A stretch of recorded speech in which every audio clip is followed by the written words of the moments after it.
Morning, afternoon, evening to everyone. That is the sound of a very happy 65 Super Reverb. I don't know if the amp's actually happy, but it makes me happy, and I hope the joy is translatable out there. All those different sounds with the volume on 2.5, just by changing the pickup and how you hit the strings. And people pay so much money trying to find this box that does this thing and this other box to do that thing, and modeling this, and if we tweaked this and we modded this, and it's right there. It's just right there. That's what you need. You know, I get so discouraged. I have the advantage when it comes to the guitars and the amps because I know how the sausages are made. So I know which review channels are worth anything and which ones are just getting free gear and clicks, and it's just a mill where the companies, they basically figured out how to get the public to do their advertising for them. So you send someone a guitar that costs you $800 and they do a video that would have cost you $5,000 to have made. You know, it's a cycle, and you do that enough, you get all these ads for you. But in every field that I go into, you know, watches, cameras, lenses, what have you, it's just so hard to weed through and find the stuff that you actually need. And it's so frustrating because a lot of times what you need is not something that someone can sell you, or that you need to go buy this thing or that thing or the other thing. You just need to have a core good thing, and it's so hard to narrow that down. Pro tip, a 65 Super Reverb in original condition like this is a really good core thing. It doesn't have to be a 65. It can be a reissue with the right speakers. It doesn't have to be a Super Reverb, but it has to be a good example of a core thing. And that's what you need. That's all you need. And the rest of it is just noise. And so much of the internet today is just noise, and it's driving me nuts. And I hope that I'm not contributing to that part of it. I hope to be more of if there's a signal to noise ratio, I try to be signal for you guys. But at times, the internet and YouTube is just wears you down. It is a soul sucker. Let's see. I got some questions at the beginning. Let me get to them. Hey, Victor, aloha. I'm home, at least. Jim Holloway's got a 2002 SG Special. Carefully adjusted the stock 490 R&T pickups. They seem a little boomy and thick with the guitar on 10. They sound better around 8. Is this normal? Well, those are pretty darkish, mid-range-ish, slightly high output pickups by design. In 2002, it's very likely that the pots in your guitar are 300Ks. Gibson used 300Ks for a really long time. And now that they're grudgingly putting in 500K pots, like every tech in the world has always wanted in a Gibson with humbuckers, now they advertise as, hey, CTS 500K pots and orange drops and all this stuff, as if it's something they've recently discovered, some new level of quality, when basically there's this excuse for the past 30 years of putting in 300K pots. If your guitar has 300K pots, it's going to sound darker than it should. So I would suggest that even with 490 R&T, which are not my favorite, but they're usually passable, lower the pickups, change the pots to 500K if they're not already, probably 300K. make sure you get audio taper, because your guitar might in fact have 300K linear, because Gibson's gone to Gibson. And at that point, if it's still not where you're at before you change the pickups or anything, play around with picks, because I can get a radical different sound out of any of my pickups by changing the pick. Not to mention just how you hold the pick, the angle you hit the strings with the pick, and where you pick. Back to my point, a lot of times what you have is, you don't need a box to get you the next thing. In this case, you probably need some pots.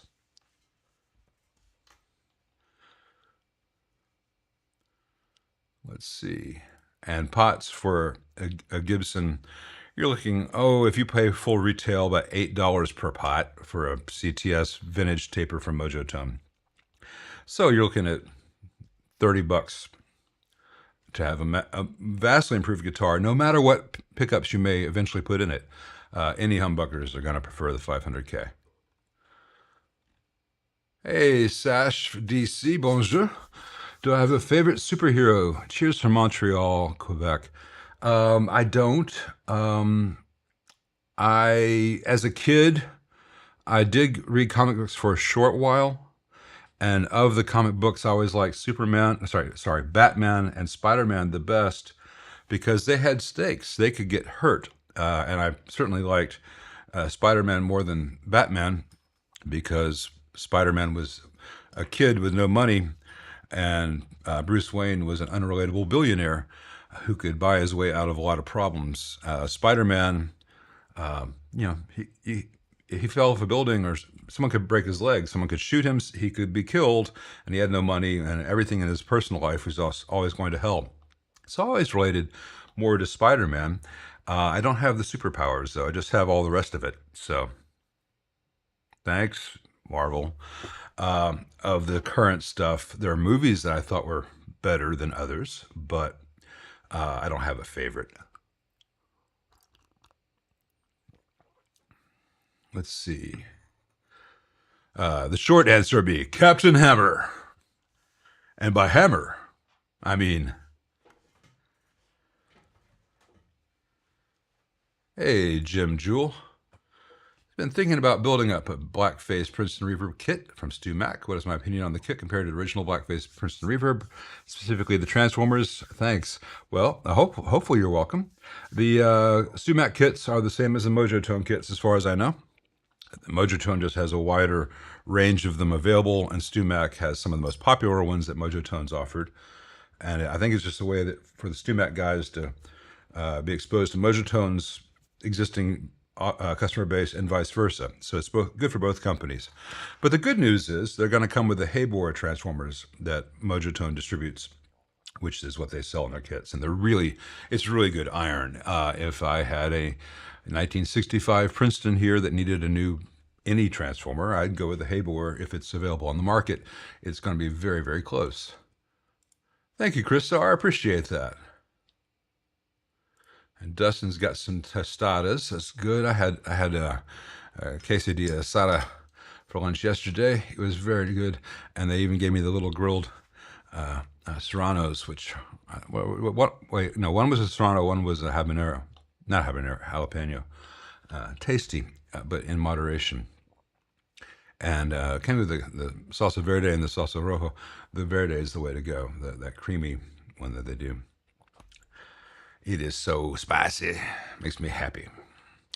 Hey, 1217 Productions just picked up an AC30C CH for $150. Very good deal. Seems to be all good. Seems to be all good, but has been sitting for 12 years outside of caps. Any must do upgrades for reliability? Well, electrolytics may or may not be changed. The changes I would suggest, first of all, regardless of whether you do anything else, the input jacks on that model have a shield built into them, basically. I'm not going to get into how RFI filters work, but there's a little metal plate that is a little metal ring, which is wedged between the jack body and the chassis.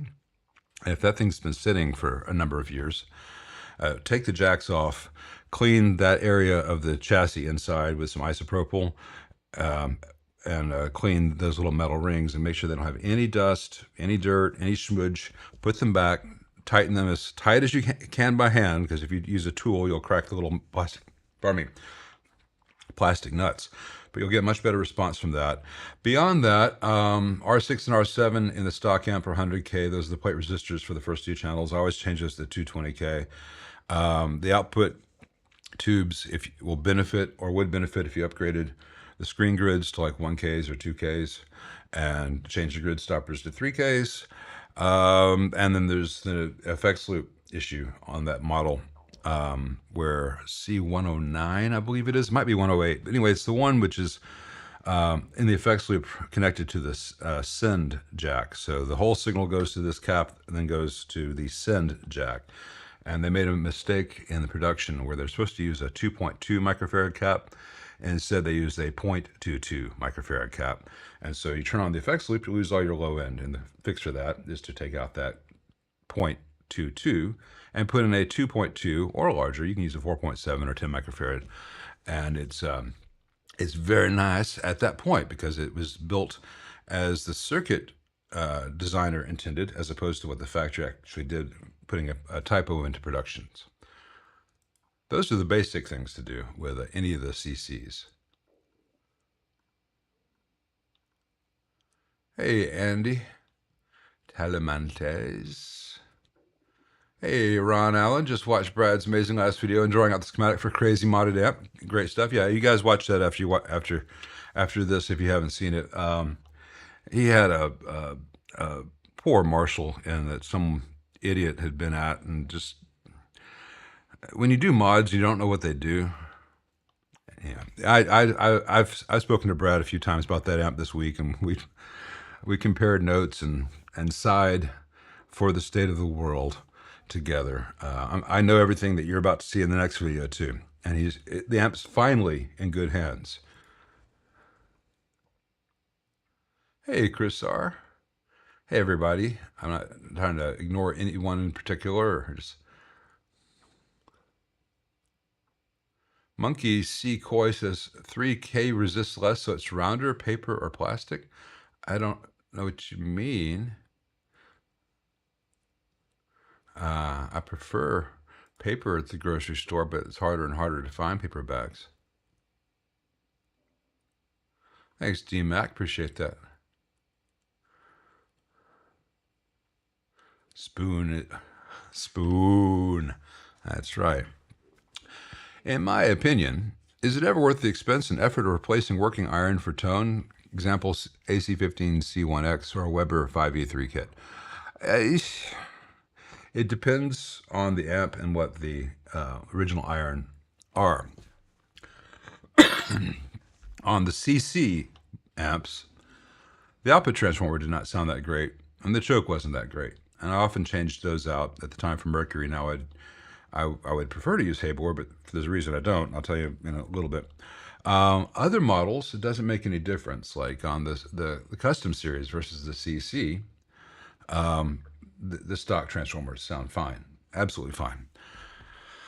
On the Weber kit, don't change them out because while they are trash, I mean, absolute shit, everything else in that amp is absolute shit as well. The Weber kits are the worst things on the market that I'm aware of, and I would not spend any money making them better. Just find a door that's not too heavy and it'll keep it open for you.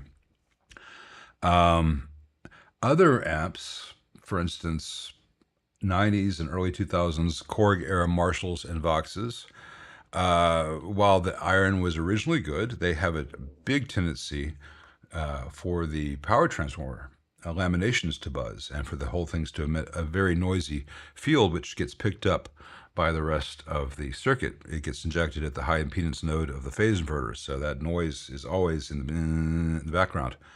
And so for tonal reasons, you change out the power transformer. And that's probably the most dramatic tonal improvement you can get from a transformer, aside from one which just doesn't work at all. But I wouldn't change out a working iron in an AC15C1.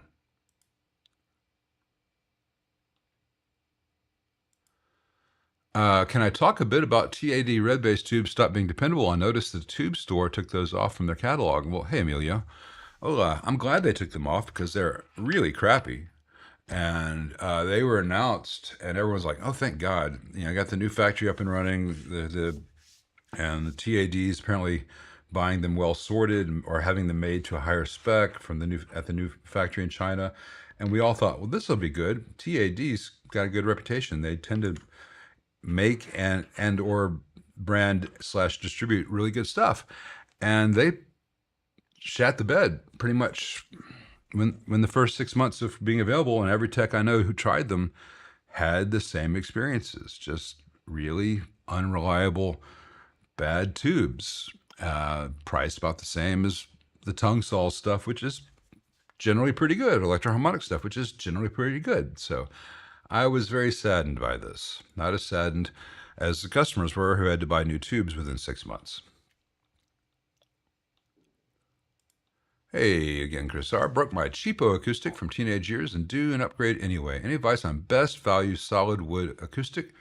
To Chris R is confusing. This is the London one. Hey, I don't know, but let me make my suggestion. I don't know what the prices are like in London, but there is a YouTube channel, the Silly Mustache. He's a British guy, and he goes into London and has several Eastmans, and he also has a lot of really high-end guitars. He has a bunch of Collings, but he will play his Collings and then play his Eastman and be just as happy. So let me show you my Eastman. Let me put this old thing away.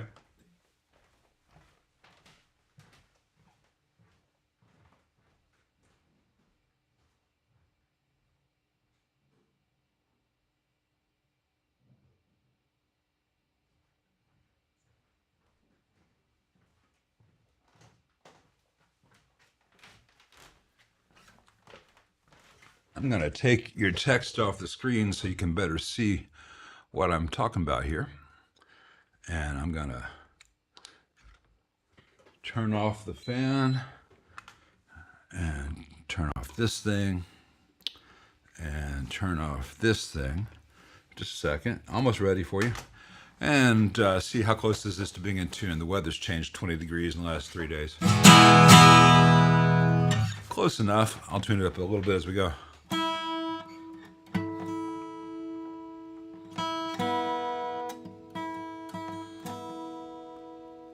Well, it's not close enough for me, but I'll tune it up. Anyway, this is their E8D, which is their version of an HD28. This is the one made with Sika. They also have one made with Adirondack. They also have a D18. They have a OM28.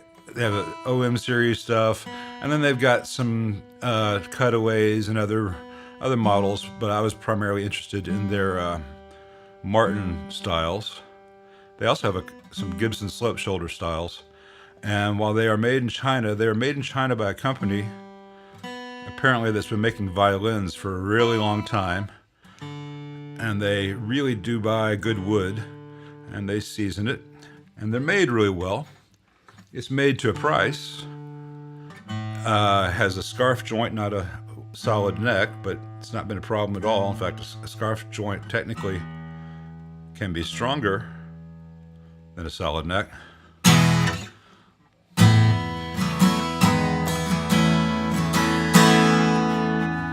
And I have a very expensive Gibson Southern Jumbo that I just took to the other room because I only have the one acoustic stand here right now. And I also have played an awful lot of really good Martins and Collings and Bourgeois and you name it. And this $1,200-$1,400 guitar holds up very well to any $3,000 new Martin I've played. Much better than many. Now, I don't know what the Eastman pricing's like in the UK. But like I said, I do know from watching the Silly Mustache that Eastmans are available in the UK, and that's what I would recommend, because for the price for dollar, you're not going to get anything that's good from Takamine. You're not getting anything that's good from Martin reliably. It's certainly not at this price. And there's a lot of stuff out there that's just at this price range, which is just bad. I mean, you could get a Taylor if you don't like life anymore. You could spend a lot of money on all kinds of stuff, but maybe speaking like MB says, maybe higher end Yamaha might be okay. And some of the Alvarez Yaris from the 80s were really nice. I don't know if you can find them. But of the current production stuff, I'd say this is the way to go. Lou Wood says, I know that song.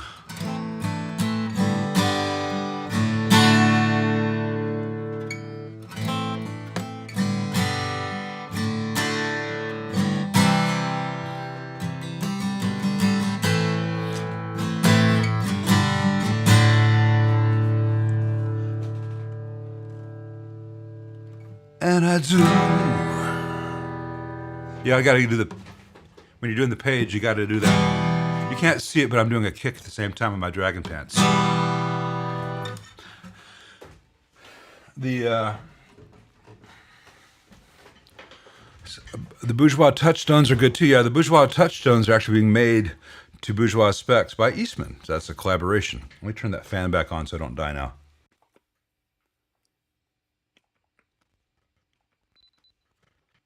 Warm, even though it's not hot. It's warm, even though it's not hot here. Do I have any early elements across my bench? I've had two or three, and I've turned them all because they would cost way more money than they would cost, way more money than they would be worth to fix and fix and amount. Some amps from that time period were designed to be disposable to cool amps, but they can actually be cool at time period. And some time period were designed to be student quality amps, and they did not last. And they're last. I will not take someone's money or waste someone's money working on Alamo. It's just not good.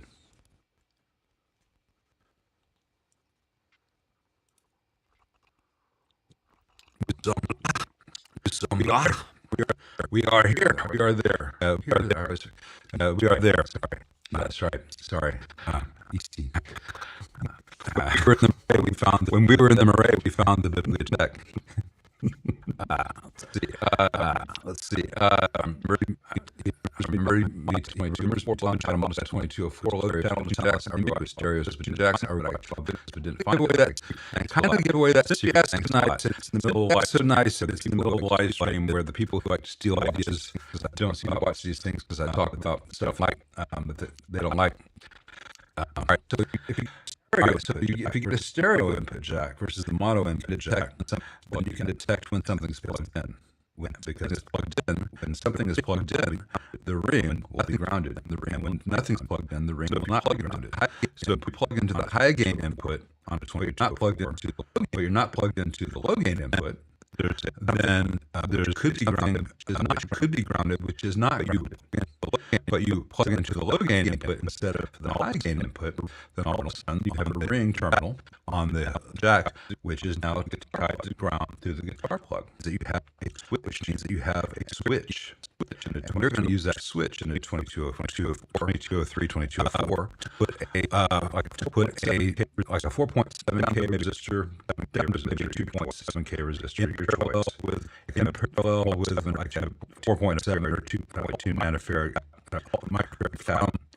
The cathode of V1A, which is the 10K unbypassed, is to the ring stereo jack of that stereo jack. When you plug into the high gain of you have a resistor in parallel with the 10K resistor, the cold clipper, but it's not tied to ground. So that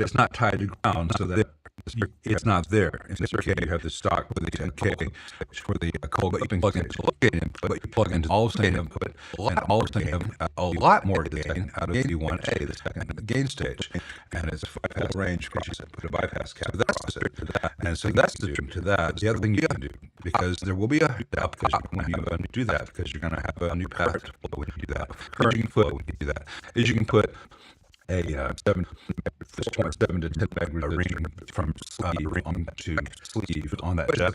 So there's always the path of current to flow. It'll just much larger. we are plugged into there. It's not going to want to plug into there. It's going to want to flow 10 microseconds through. Just go through 10 resistors. So that's the secret. So that's the secret of, and all of a sudden you have my audio is square. Oh, my audio is square. Hold a second. Fuck. Hold a second.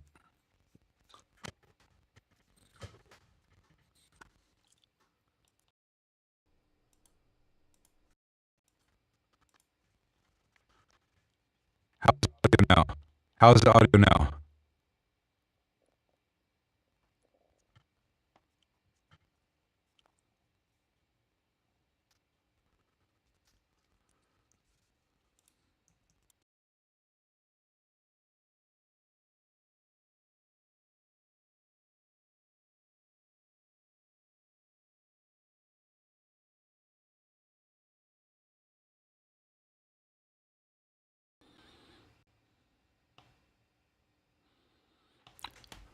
Should be much better now.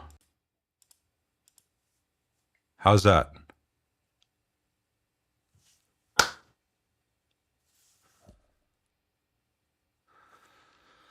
All right.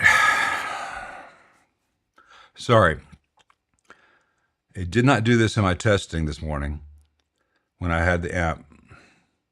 Yeah, it went bad when I returned from playing acoustic, and it's a glitch in Logic, and I don't know what the glitch is.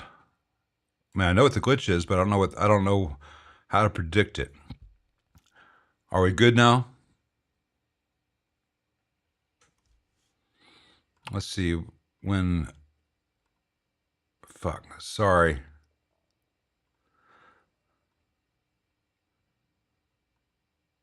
Audio been destroyed for the last 3 questions. I'm so sorry.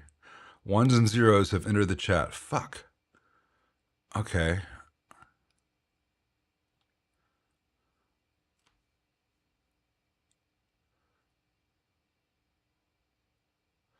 All right, let's try this again. So, where were we? We had the acoustic. All right. So the Alamo question. Let's go back to the Alamo question. All right. Sorry about that. I'll edit this in post. All right. All right. So it's weird that the fan would. I know what the issue is, but I'll fight it afterwards. Control Alt Despair. Yeah. Right. I have everything set up, and this program likes to glitch under these circumstances, but no one can ever tell me what the circumstances are. It doesn't happen when I'm testing privately, but as soon as I go live. Anyway, all right, Alamos, I'm going to go fast. Alamos are junk. Avoid Alamos. They were built to be terrible, to be cheap, to get on the market, to undercut other companies, and it shows. I turn them away. I don't want to waste anyone's money on an Alamo. Now, the thing that I was talking about I was giving away all the trade secrets and you couldn't hear it. All right. Using a stereo jack to get more gain on the clean channel of a 2203, 2204. You change the mono jack to a stereo jack. And then you have a switch. Because when nothing is plugged into the low gain jack with a stereo jack, the ring is not connected to anything, but as soon as you plug a guitar cable in there, the ring is tied to ground. So that gives you a built-in switch. So you put a resistor and a capacitor in parallel with the stock 10K. The 10K is just unbypassed. That's on V1A. So from pin 3 of the tube, it goes to this 10K resistor. The other side is at ground. You tie in to the pin 3 side of that 10K resistor, another resistor, say it's a 2.7K in parallel with a 4.7 microfarad cap. And that cap and resistors together at the other side, those go via a wire to the ring connection of your stereo jack. Now, when you plug the guitar into the low gain jack, all of a sudden you don't have 10K anymore. You have 10K in parallel with 2.7K, so you got like a 2.2 or 2K resistor that's bypassed with a 4.7 microfarad cap, and you have a lot more gain and very nice low end and a good bit of hum rejection. If you plug into the high gain input instead of the low gain input, then nothing's connected to those resistors, and so the circuit's still stock. It's just a 10K cathode. Now you will get a slight amount of popping when you plug into the low gain input jack wired this way. So you can put a 4.7 or 10 meg resistor from the ring to the sleeve of that jack, and that'll still make the amp operate the way you want, but it'll take most of the popping out when you do the plugging. So that's the answer for that. And I had a much better attitude when I answered the question the first time, because it's freaking audio. And the trouble is, if I were to go back and edit this stream afterwards and take out that 2-3 minutes of bad audio, then the whole thing starts from fresh and all your comments get lost. I'm not going to do that, but I'm going to put in the notes, hey, if you watch this, the audio goes bad at 7 minutes, 42 seconds, whatever. Skip here to 9:48, so. And there's another way to do it. If you use both stereo jacks for both channels, then you can have it so that when nothing's plugged into either channel, the input to the phase inverter is muted. But that's a secret for another stream or a really big super chat.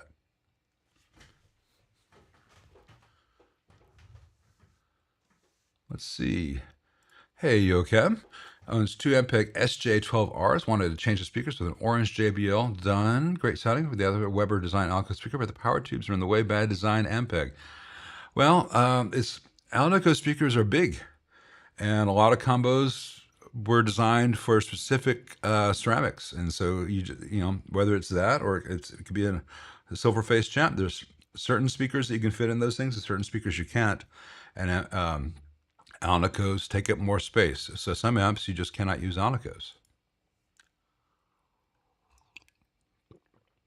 Hey Chris, Bad Cats are okay. I think they're way overpriced for what you get. I don't think they're worth what they're charged for, but they're not bad. I mean, aside from the name. What's my favorite mod to brighten up the normal channel of a JMI AC30? Is there anything that won't affect the top boost channel as well? Yeah, neither of these will affect the top boost. Change out the 47 nanofarad coupling cap to a 10 or 4.7 nanofarad nanofarad coupling cap. And if you want a little bit brighter, put 120 picofarad or 68 picofarad across lugs 2 and 3 of the volume on the normal channel, and enjoy.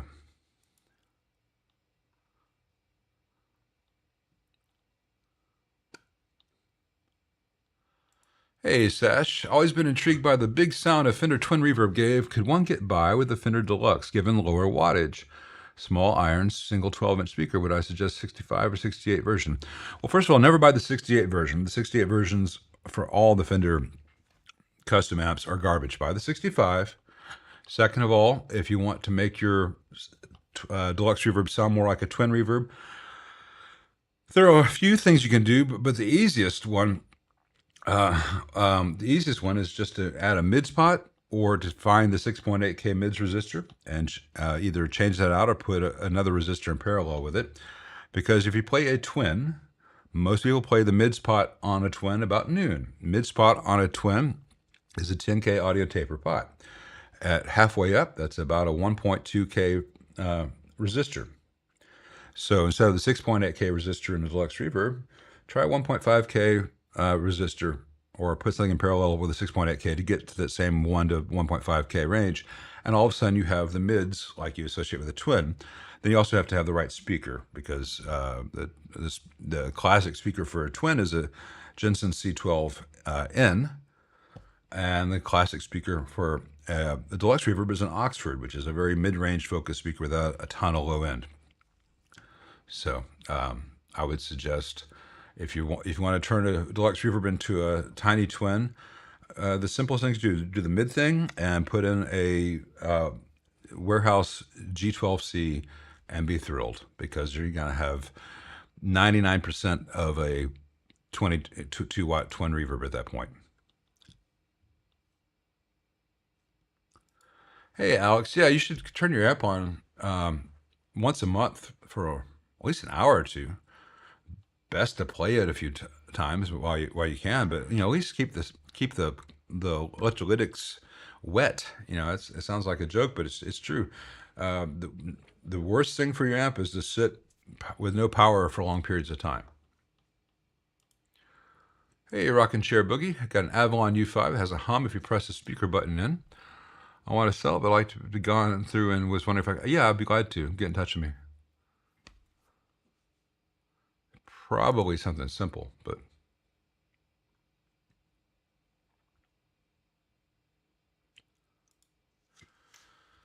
I've never really recommended the DSL 100H, but I have, and I don't know what the HR is. I guess they've added reverb.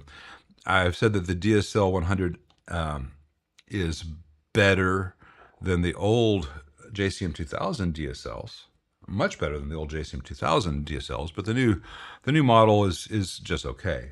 It doesn't catch on fire the way the JCM 2000s did. So in comparison, it's a work of genius. But at the price range of the DSL 100H, I would say there's so many better things on the market. Just the DSL 40C and CR are recommended for amps under 500, amps under 1,000 because you could get them used for $500 to $700, and they're pretty good in that range. But once you get in the price range of the DSL 100H, I think there are better ones out there.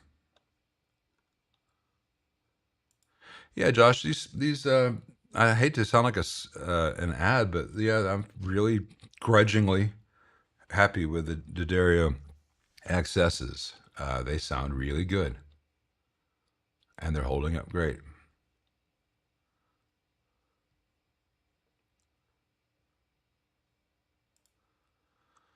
I saw an email talking about how there's been some personnel changes in your band. I don't know if it was the same email. I'm sorry. Resoldered questionable parts in AC15C1. Now, okay. I have quite an audible power transformer hum from the cabinet, though. Should I be worried? I don't think you're going to be... I don't know what you mean by an audible power transformer hum from the cabinet. Are you hearing it when the amp is powered on, but the amp's in standby? Or are you hearing it when the amp's on and not in standby, in which case you're probably have mismatch, you just need some new EL84s. It's not power transformer, in which case it wouldn't be power transformer hum, it would just be hum. So I don't know what your situation is. Put that in the chat, because are you hearing the transformer physically buzzing?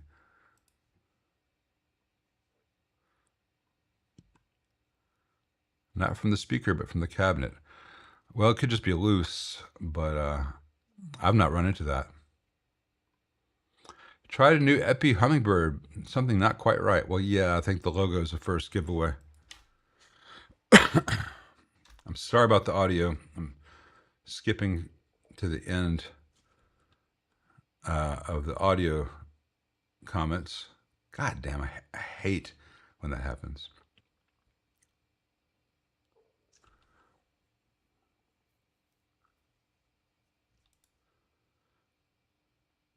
Yeah, if you use an 8-ohm extension cabinet, it's fine. Whether you're using it instead of the internal 8-ohm load or in parallel with it, in which case you'll have a 4-ohm load, and the transformer is going to be fine with that.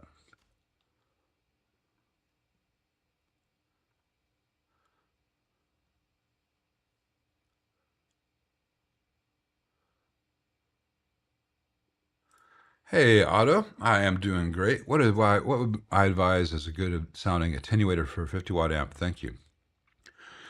I don't know what your price range is, what your needs are. Do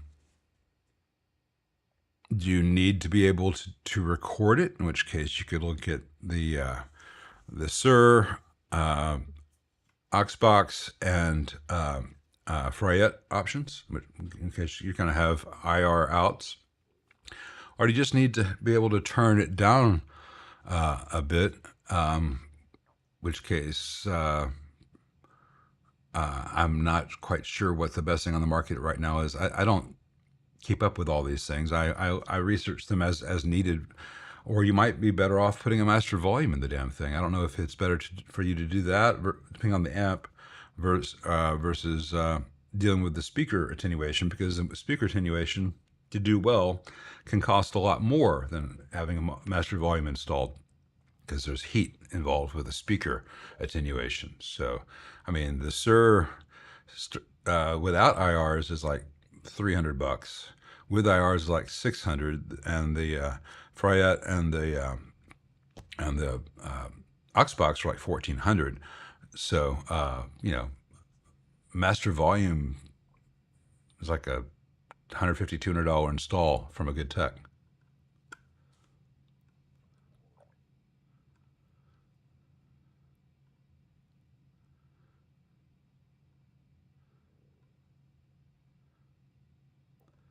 Well, yes, that's the trouble, Gringo Pig. He's not looking at the chat. I was looking at the chat at the time the question was asked, and then it's really hard to keep, because that's here, and the live stuff is down here, and I'm trying to engage with you guys when I answer and pretend to make eye contact and be interested in all that.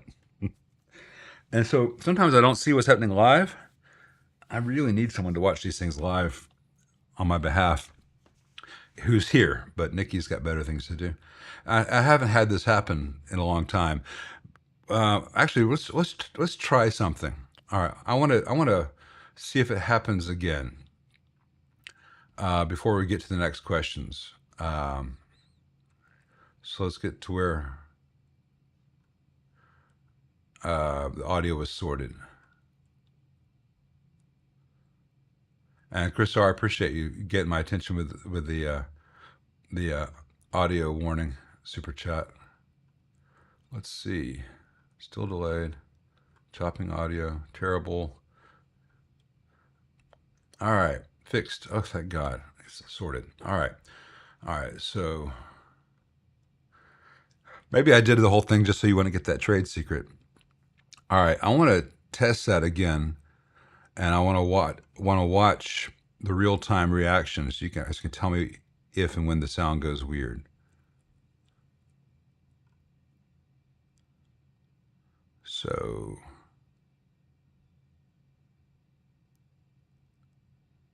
all right, so we're gonna go right now, and then all right, so we're gonna do the exact same thing. It's not gonna be, I don't think it's gonna be me turning the fan on and off. So let's do this. I'm gonna be watching the real-time stuff. So I'm gonna turn off the fan, and I'm going to speak. I am now speaking. I am speaking to you. Let me know it's working. All right. So all this is working fine? Hello? Yes, no? Okay, good. All right, now I've got things to do in sequence. I'm going to turn off the mic that's on the guitar amplifier. And how is my voice now? Are we good? Still good. All right, I'm going to turn off the gate that I have. It's not really a gate, it's a ducker on my voice. So when the microphone on the amp picks things up, it turns my voice off. So here's the gate is off. So we're good. Have the gate off. All right, now I'm turning off the clarity preset, which is what eliminates the room sound and the fan noise from this when I have the fan on. It also makes the acoustic sounds terrible. So with all that off, here's the acoustic sound.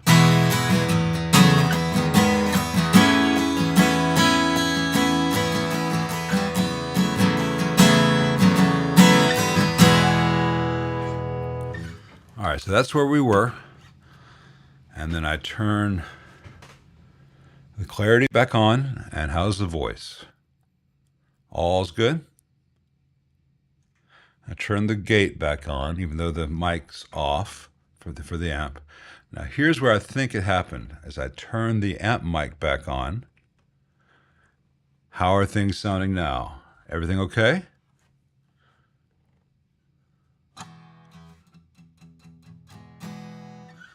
See, that's the exact same sequence I did before, and it all went to hell.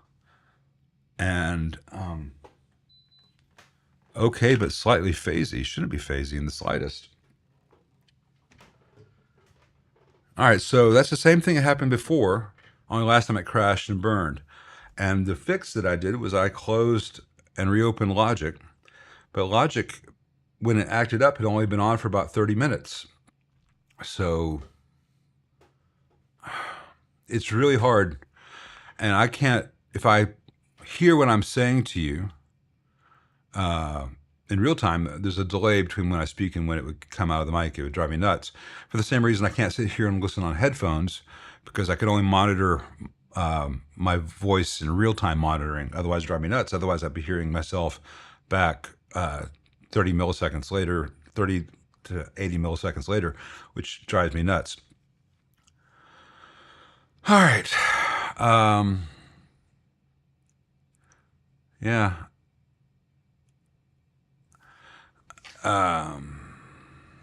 Yeah, Chris R, that's one of my thoughts. I'm using the plug. Am I using the plugin bypass versus the host bypass? If the latter, maybe the host bypass on the plugin is recalculating the latency, throwing the buffers out of whack.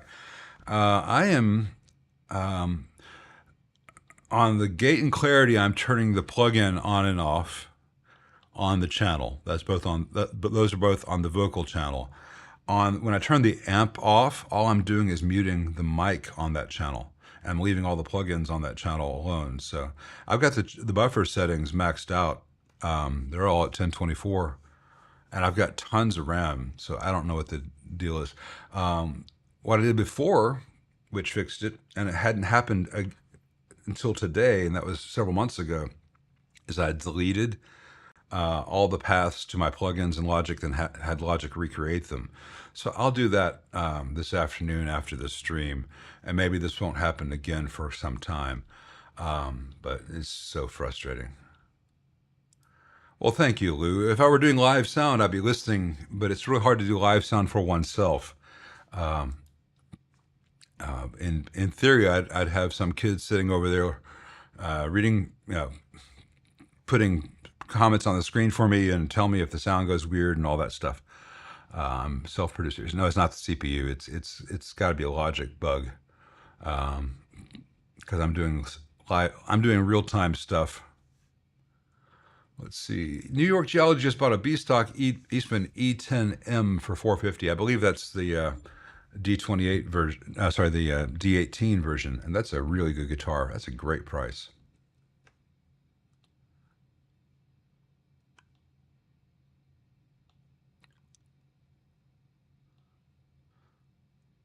Let's see. I don't know. Marshall Major, I don't know if the JMP 2144 did the same thing. It might be, but it should be more than a 6 dB boost.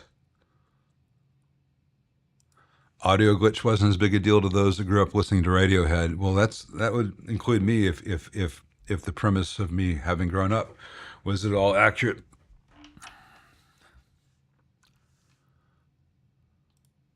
Don't brighten up a JCMI AC30. Use a friggin' Rangemaster. Well, he's talking about the normal channel, which could often deal with a little bit of clarity. I don't want to make it bright. I want to make it clear. That's one of the reasons my first suggestion was just take off the 47 nanofarad coupling cap and put in a much smaller one, because you don't need to be flat down to 2 hertz. Hey, Green Balls Effects. In my opinion, what is the coolest looking electric guitar of all time?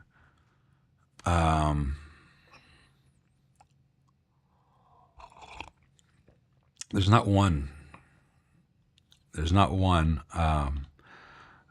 Strats look so cool at certain angles, and they're such a bizarre, unlikely thing for a man like Leo Fender to come up with. And Telecaster, of course, is awesome. I'd say the 335 is probably one of the prettiest. But when it comes to someone just looking cool, someone who just looks cool, if you walk in and they're playing a guitar on stage,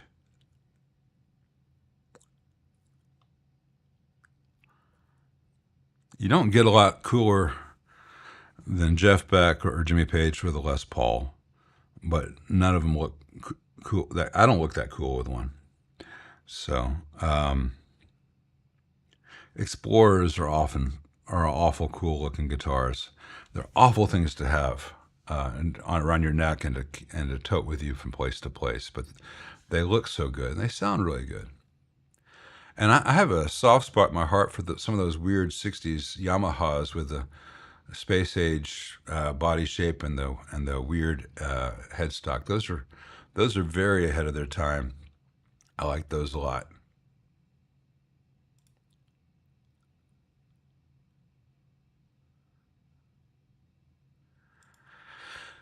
Hey, John, you can ask a question about a space echo, space echo, space echo, space echo, space echo. Yeah, the Samurais. Yeah, those were cool looking guitars. I wouldn't want to play one compared to this Telly, but they do look cool.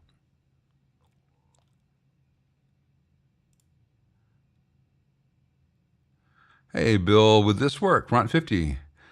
The high gain channel for use the high gain channel for rhythm. Use a pedal to switch channel and simultaneously adding gain pedal via loop. So the clean channel for it probably would work, but I think you probably I wouldn't put a gain pedal in the loop though. I'd put the gain pedal in front of the amp where it belongs.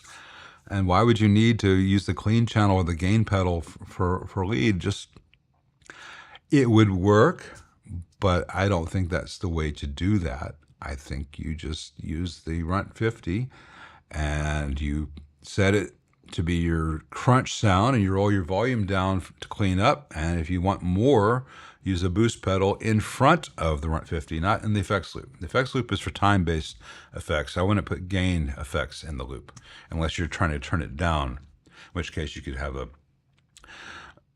volume pedal or any pedal used to lower the volume when it's turned down, so that you could have that set as your normal level, and then you step on it and take that out of the circuit and give you a boost for solos live.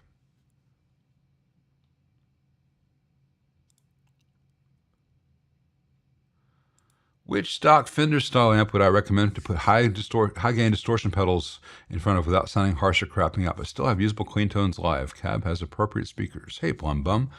Well, Gilmore did pretty well with Twins for an awful long time. I'd say it'd be hard to beat a Twin for that. It'd be very usable clean tones. The thing is, the sounding harsh, a Twin's got a bright switch. Don't use the bright switch if you're using overdrive or distortion pedals. Keep the bright switch off and you'll be much happier. Also, make sure your Twin doesn't have JBL aluminum dome speakers, but probably you don't.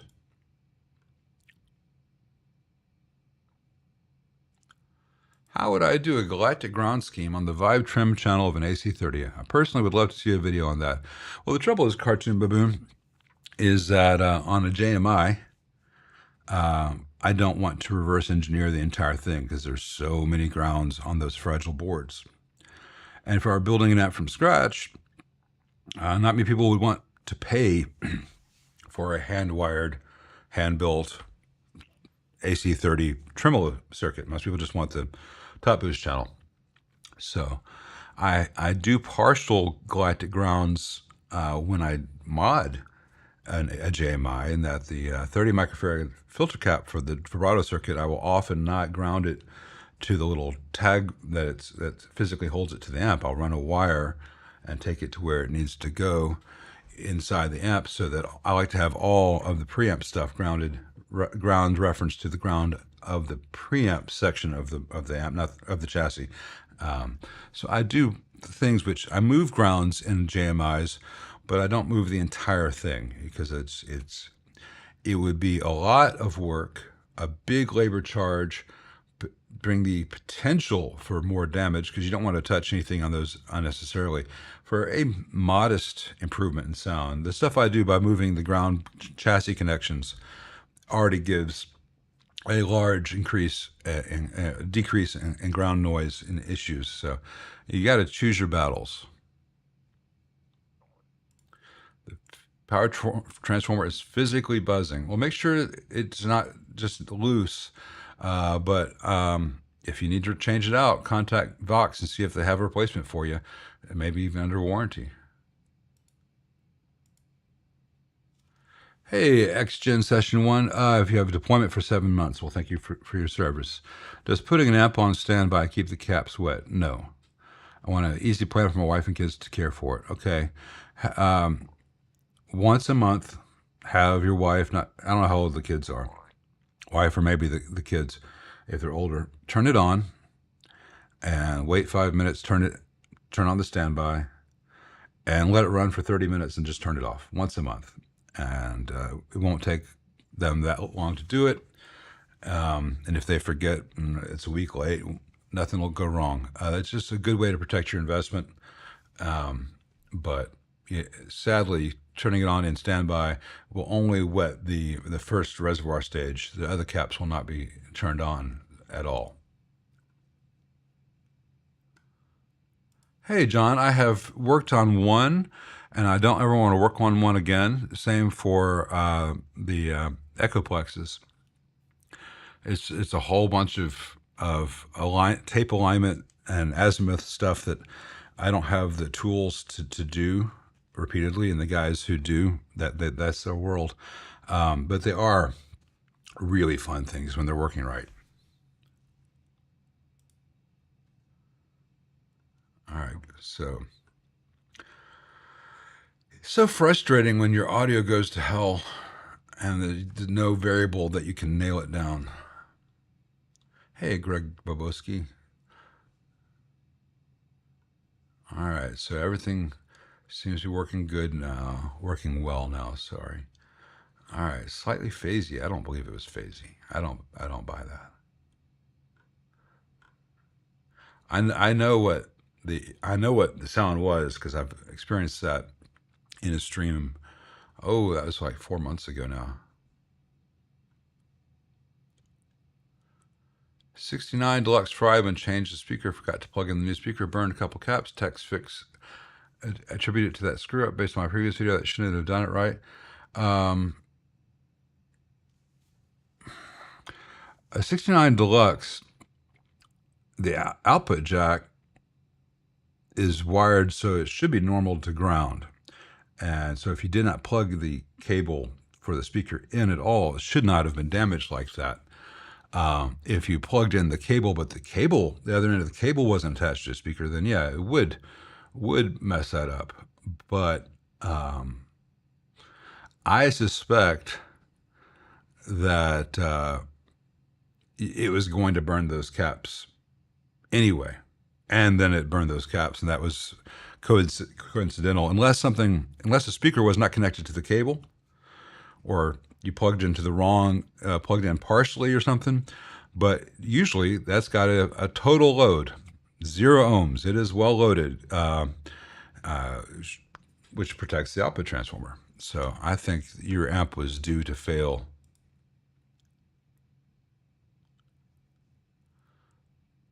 Not with a missing tube, but you have a bad tube, yeah. Or you probably just had bad caps, and that was just the time that they died. Have you ever been sitting in a room and the light bulb that you're reading in the lamp that you're reading by just suddenly goes out? Probably the answer is no. But you've often in your life sat down to read a book and turn on the lamp, and in the moment you switch on the bulb, it dies. That's because that's the moment when it has the thermal shock. That's when it goes from cold to very hot. That's when the filament dies. But when the filament's hot and it's all working, and it's not going to go out at the moment that you're reading, it's going to go out typically next time you power it off or power it back on, because that's when you have the thermal shock. James Pierce, Audios Lauda says, okay, maybe phasey, more like snapped into a fixed room tone that wasn't there before. Very subtle but noticeable. You're hearing the clarity preset. The clarity preset is an AI thing that Waves does, and it eliminates everything which is not a human voice. And I've got it set to like 15%. It just takes the fan noise out, so you're not hearing hum from the fan. And it makes it, some streams when I don't have the fan on, I don't have an amp on, I don't use it at all. But there is more room noise when you hear that.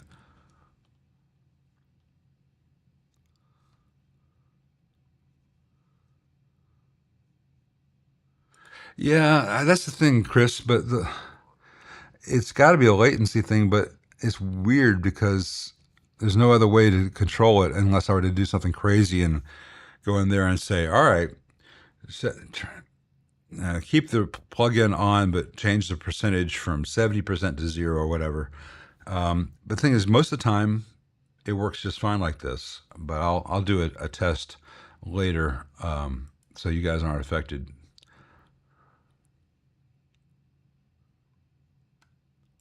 Hey Andy, no, this is a SE Audio SE Electronics 4100, which looks like a 414, doesn't it? It sounds a lot nicer. It's not as bright. It's not as bright as a 414. It's not as bright as a TLM 103. But I really like the way this thing sounds. It's just very, very neutral. And it's pretty, even if I'm looking at it upside down. Jim Holloway says, so glad I asked. My SG's volume pots are 300K, tone pots are 500K. Thanks again, Lyle. Thanks again, Jim. Hey, that's why we're here, man. I'm glad to be of service.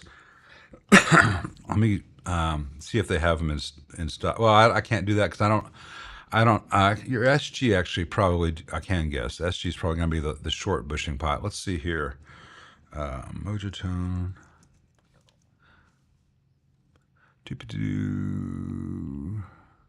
Guitar parts, hardware and electronics, potentiometers. All right.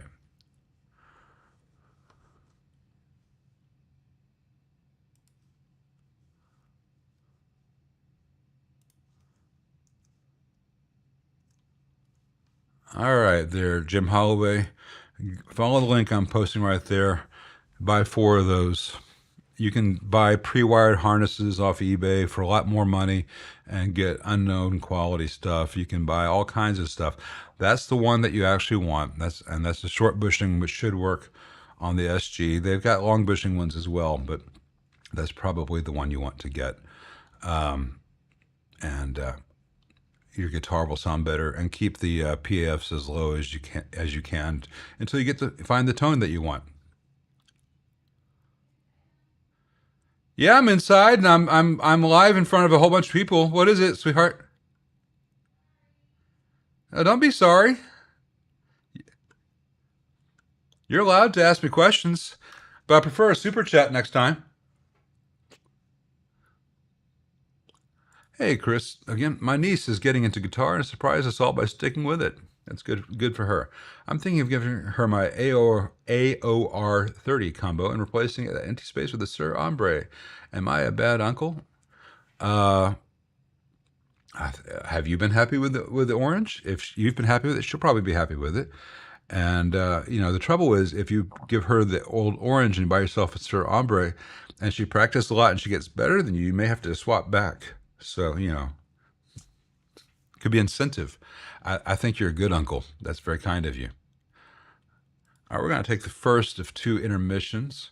And I apologize again about the sound going wonky. Hopefully that won't happen for the rest of the stream. And see you guys in just a few minutes.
All right, we're back.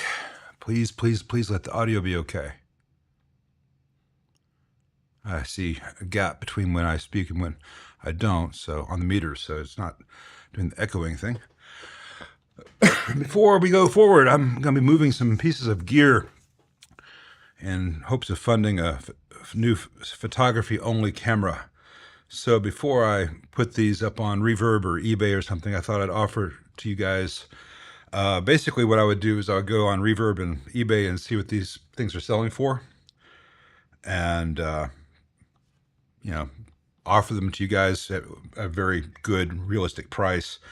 And you guys know me and can tell people if I sell you something bad, skip the Reverb and eBay fees and just directly deal with people. I got a Gen 1 Ditto.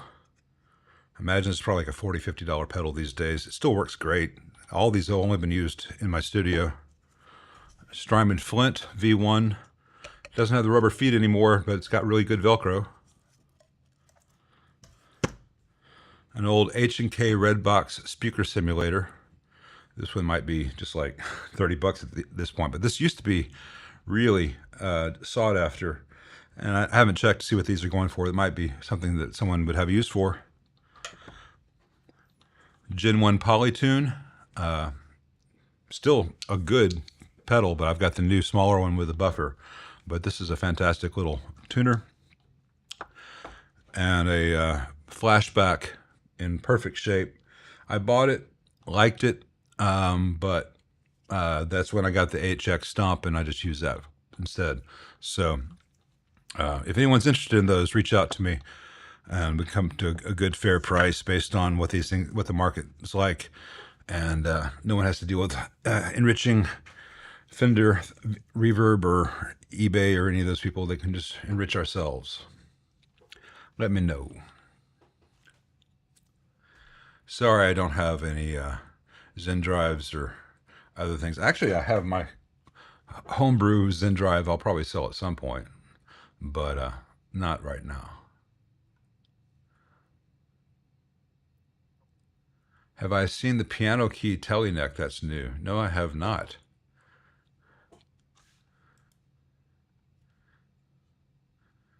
If the switch was in the right place, the Birdland would be it. Birdlands are gorgeous guitars, but they're too short for me.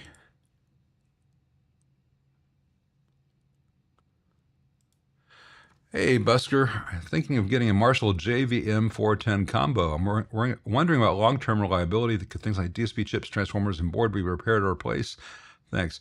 It's not going to have long-term reliability. It's built like a cell phone, and it lasts for a while. And when it doesn't work anymore, odds are Marshall won't still have the parts for it, especially the DSP stuff. Marshall's better than Fender about this. Fender's notorious for coming up with a new amp with a DSP chip, and 2 years later, when the warranty expires and the DSP dies, they've got a different model. They no longer sell that DSP board, So I do not know. I would say if the JVM 410 meets your immediate needs and your needs that you foresee for the next 5 to 10 years, and it's within the budget, it could be a good option. I think there are much better amps on the market than anything Marshall is making these days. So I don't find that most amplifiers with DSPs are long-term investments anyway, because they're going to by definition obsolete themselves, because the new version will come out that'll sound better, and people will want that, which means that your old version is not worth anything anymore. Whereas if it's a deluxe reverb, the new one's not going to have Bluetooth. There's nothing wrong. If you have a 10-year-old deluxe reverb reissue, is indistinguishable from a 5-year-old or a brand new deluxe reverb reissue. Any help with thump on a 6G16 tremolo, new scratch build? Well, Bigfoot Murray, I'm sorry. Unless I had your build in front of me and could see what you did and what's actually happening inside your amp, I cannot spitball that, because there's so many possible answers. If it was built exactly the way Fender built it, it would not have thump. But beyond that, I don't know how far from what Fender actually built yours is, and I don't mean that as a put down. Just it'd be fruitless for me to guess.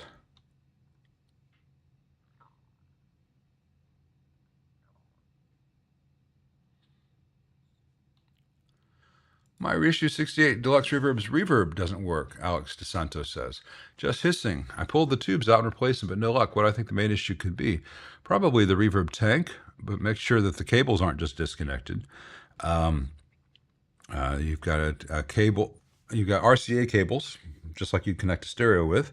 They're going down into a black bag in the bottom of your amp, and inside that black bag is a reverb tank. And very often, the stock tanks in those things, which are made by a company called Belton, they die because they're made really poorly. And a high quality replacement is about $35. So it's not the worst thing that could happen. You're going to get the hiss with a 68 reissue. The hiss is not just a bug, but it's also a feature.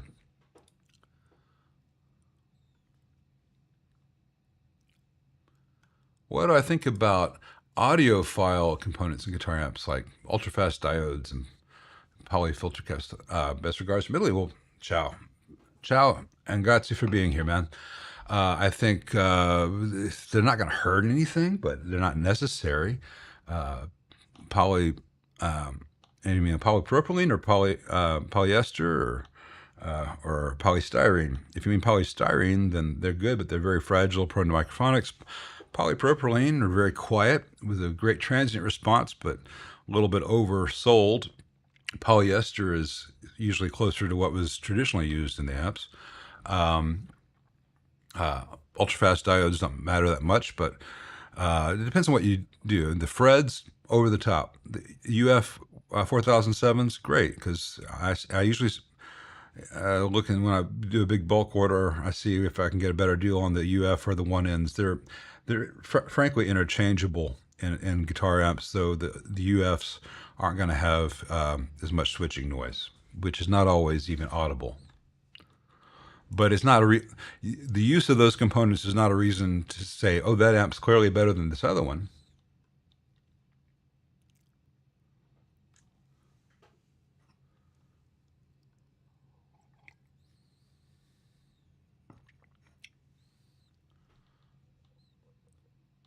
Let's see.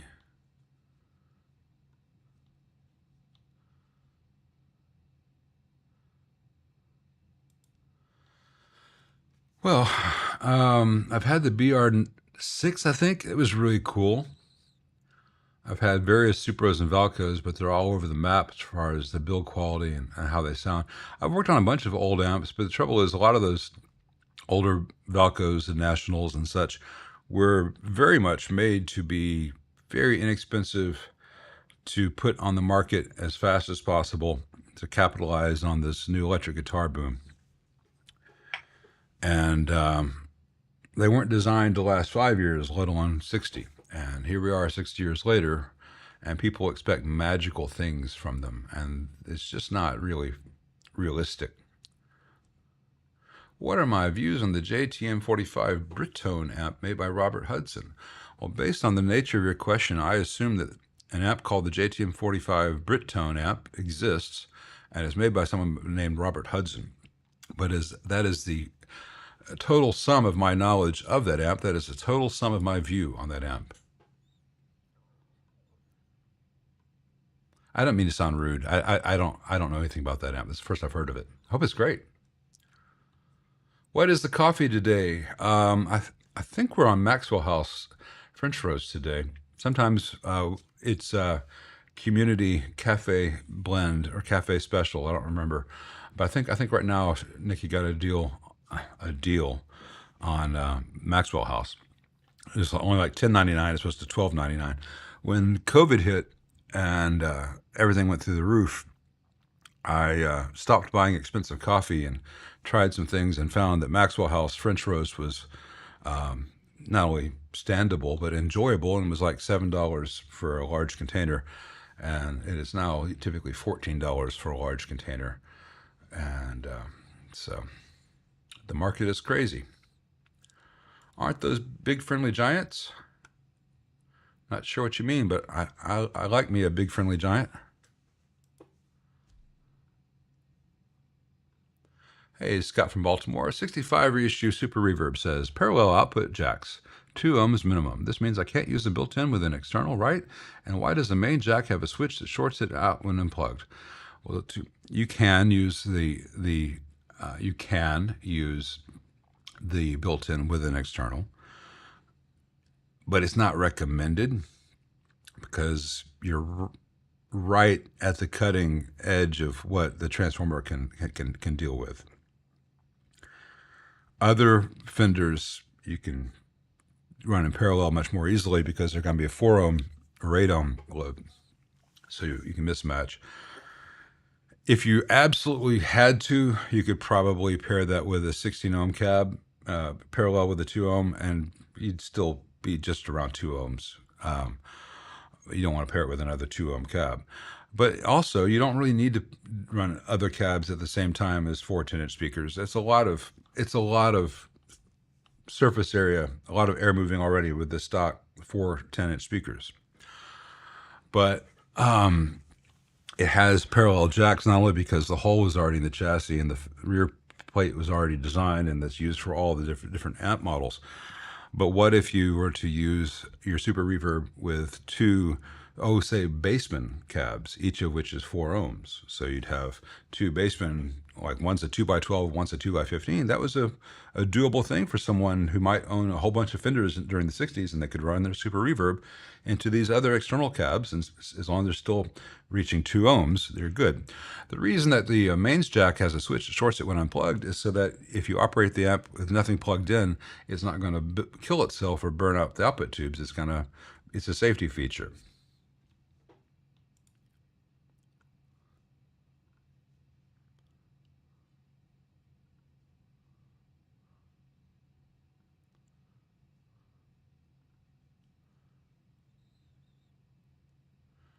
And yes, you can plug your 8 ohm 4x12 into your 65 Super Reissue.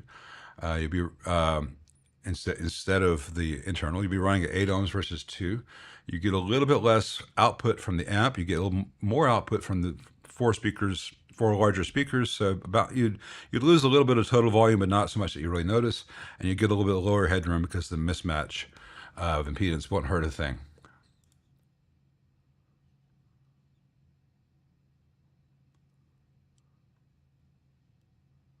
Let's see.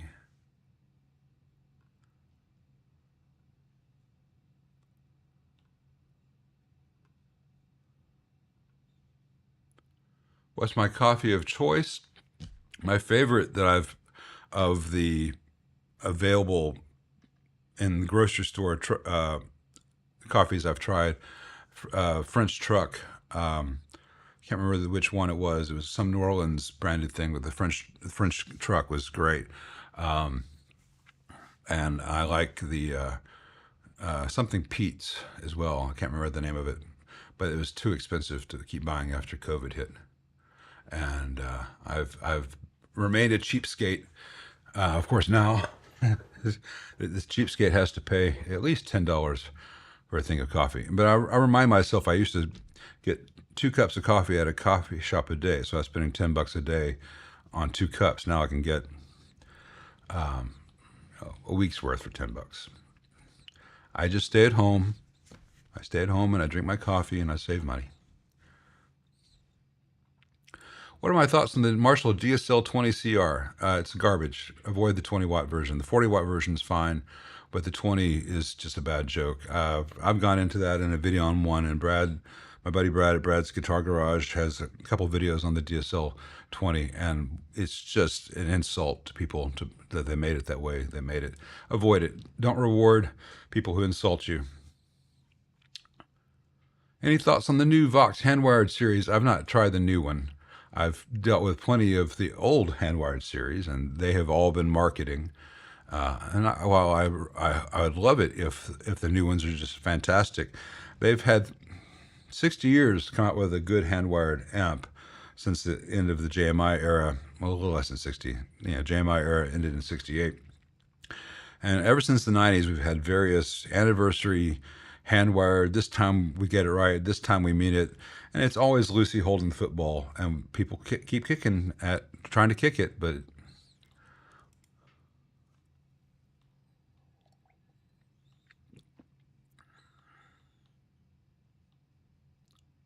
I had the Flashback X4 for a long time. It was very large, but it did a real nice 2290. I never used a stereo delay. I used to be on this forum for people who liked U2 sounds, and everyone's like, "You got to get the stereo delay for Streets." That's not a stereo ping pong delay on Streets. It's just a dotted eighth, and then a little bit of a slapback. The trouble is, it's like 4 overdub guitars, so people try to get the ad effect with a stereo ping pong thing. It's not the thing.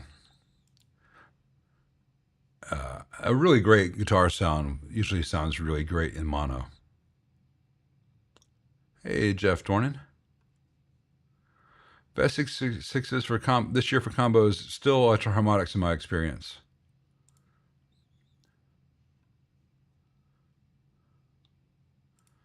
Hey, Day Sleeper. Thinking about putting a variable negative feedback pot in a Rob Burnett 763. I think it's overrated. I don't think that's the best place to get gain out of a Fender. But you may like it. Won't hurt anything. I've tried Cafe Bustelo. It's all right. It's all right. Yeah. Hey, Richard. That interview with Tom Petty is why I tried Maxwell House. I sadly also got addicted to the following medications and illegal drugs. No, I'm kidding. I'm kidding. Love me some Tom Petty, but role model for which substances to imbibe or partake, not so much. But I followed him down the Maxwell House path, at least.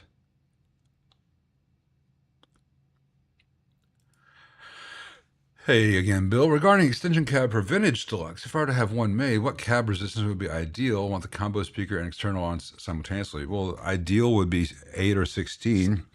That way your total load would either be 4 or 6, which is totally within the safe range of the Deluxe Reverb's output transformer. So most people would go for 8 ohms, because that way you could change them out interchangeably or use them both. But you could also use a 16 ohm cab in addition to the 8 ohm internal speaker. I have tried the Surfy Industries tank. I haven't tried their standalone reverb unit, but I've tried their tank. And the tank itself sounds really good. But the tank that is being made for them by Belton Accutronics, and it has the same poor connections as the other cheapo Belton Accutronics on the market. And so for $75, now, let me put it this way. I'm not criticizing Surfy Industries. They are doing the best that they can, having tanks made to their spec that they can afford to offer on the market. It's a supply-demand thing for a small company to do. They've had to go to Belton Accutronics and to have custom ones made to their spec, and they sell them for $75. That's probably a fair business marketing decision, fair pricing that they have no real control over, because they don't have a factory to make their own tanks. They can only come up with the right spec. The sad thing is, for that, you get a better sounding tank than the standard Belton Accutronics, but it's built the same poor way, and it's going to be prone to the same failures as the standard one. So I think, as far as reliability, it's way too much to spend, and I don't think it sounds that much better than the Mojo Tone medium decay, which is a $30 or $35 tank. Though right now Mojo Tone is out of stock on that particular one. But you would probably enjoy the sound with a 64 Princeton reverb, as you would the Mojo Tone medium decay. I just don't know that it's going to last. So it's tricky.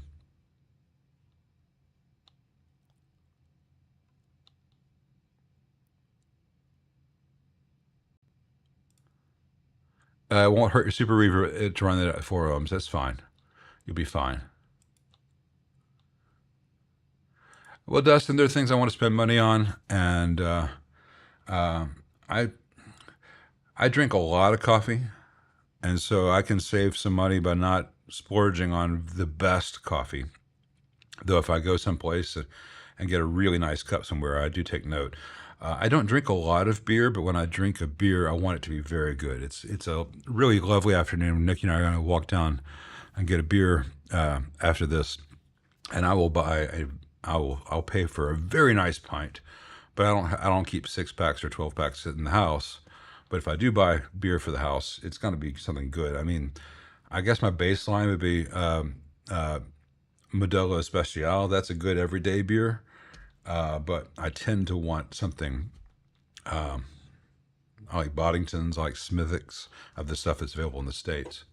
I don't do Bud Light, but I also don't do very many a week. So.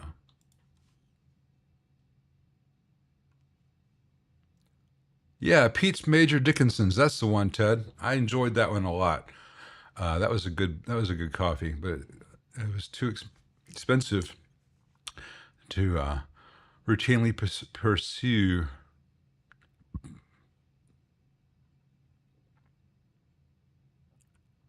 Let's see. You got a 3-parter from Pastora. Recently finished a single-ended 10-watt amp. Okay, amp based on the okay. Much heavier iron, okay. Sounds phenomenal, but very faint hum, not affected by volume knob. We'll investigate with chopsticks, but it's not the V2 control grid running too close to the heaters. Who knows? Well, remember that it's a single-ended amp, and you're not going to have any common mode cancellation in the output section. What you can do is play around with adding resistors between the grounds of the reservoir and screen nodes. Not just resistance or inductance between the positives. I don't know whether your amp's got a choke or whether your amp's just got a resistor between those, but you can do resistance between the negatives.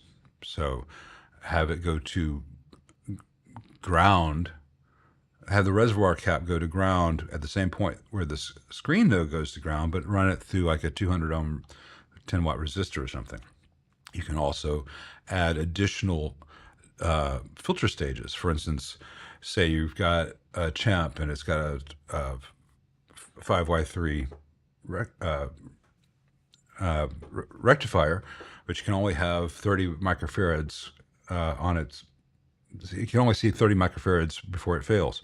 So you give it a 30 microfarad cap, then you create another stage with a 40 microfarad cap separated by resistors or a choke. And so while you have only given the rectifier 30 microfarads, you have cumulatively reduced the hum a tremendous amount by adding an additional filter stage. And that's something you often have to do with a single-ended amp to get rid of the hum. And the louder the single-ended or Class A amp is, the more hum you have to eliminate, because as you bring up the output level, as you've done, all the background noise gets more audible.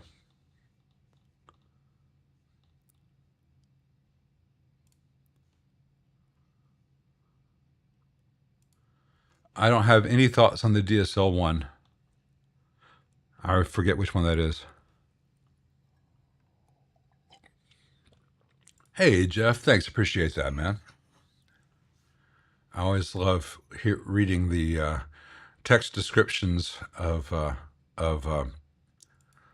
icons and emojis and stuff that I don't see.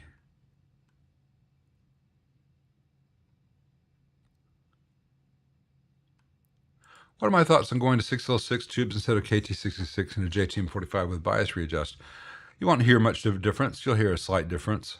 I think either of those and 34s, you'll hear a difference. But it's over. The differences are overblown. They're both doing very similar things in similar ways.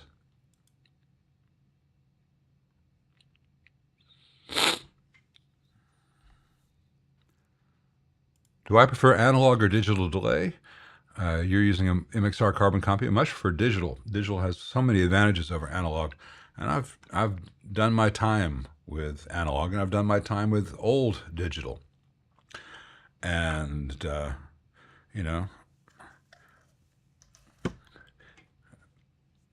these things and the carbon copy are, I can get similar sounds to the carbon copy as this, but I can get sounds with this that you cannot get from the carbon copy. I'm not a fan of Bucket Brigade. I'm not things that are deliberately old fashioned or, it's like there are all these trends to chase tech nostalgia, things you can put on to make your image not sound as good or your audio sound like an old tape machine, with warble or hiss and all this stuff. I'm like, man, back in the day when I was recording on 2-inch analog tape, we were trying everything possible to get rid of any warble, to get rid of any hiss, to find the right bias, so you didn't hear all that stuff, and now people are trying to emulate it as if it's going to be a talent multiplier. I'm not saying that you're one of those, Martin. I understand why people like the carbon copy, but there are extreme examples of that where people use these really gank sounding 8-bit delay emulations and stuff, and it's like, man, stop trying to sound like someone's hipster nightmare. Just go make some music, man.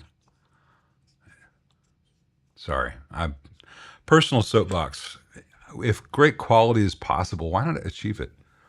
We keep trying to make things worse than they actually are, and there's enough of that in the rest of the world.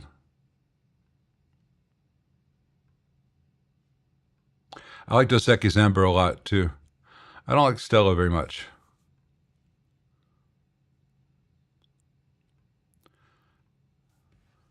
Foster's is piss. I've not had any Sam Adams I've enjoyed. Good night, Stepford.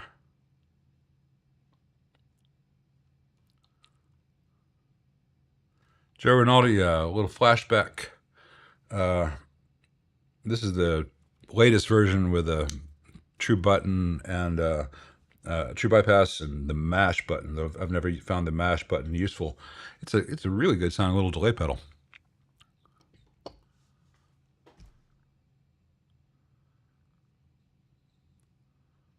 No choke and sounded so good. Amazed me. It's very loud. Can do fat cleans.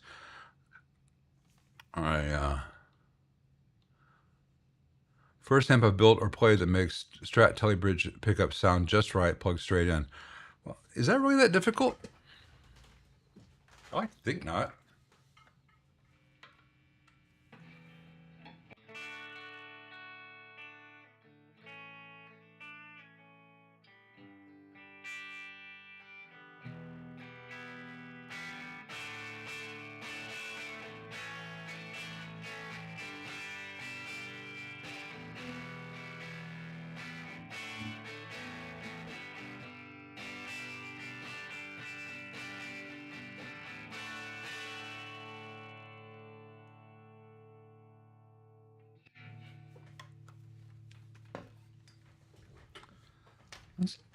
Telebridge straight in.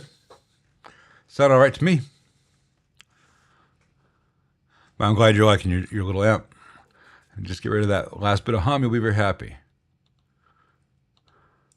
Speaking of trends, PV Valve King 50, I heard it's a good expensive option. Is it expensive? I thought it was a good inexpensive option. Isn't that the one with the little orange LEDs by the tube so that you see tube glow from the orange LEDs? I think that's that one. I'm not a fan. Other than that, it's built much like a 5150. Also not a fan.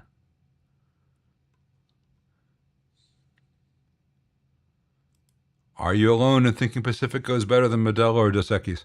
You're probably not alone, but I cannot join you there.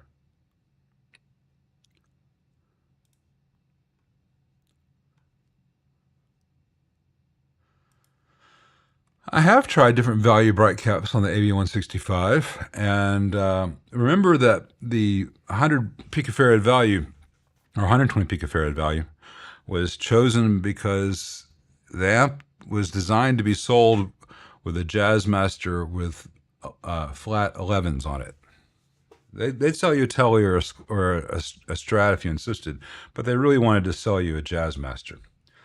But all of which would have had flat wound strings on it up to about 66, 67.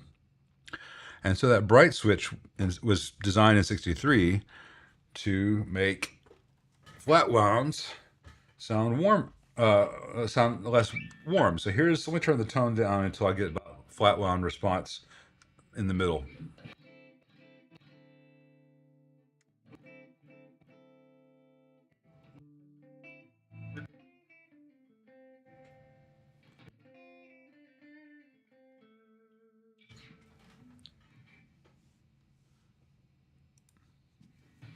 Oh shit.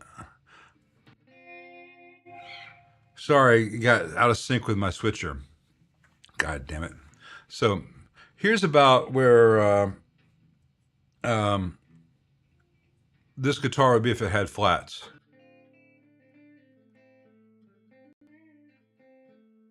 And if I roll the tone all the way up, that's a little bit exaggerated, but not too much.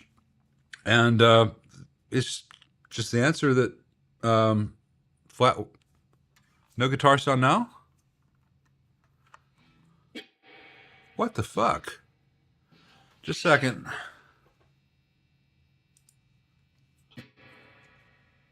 Oh, I see what's going on. God dang it.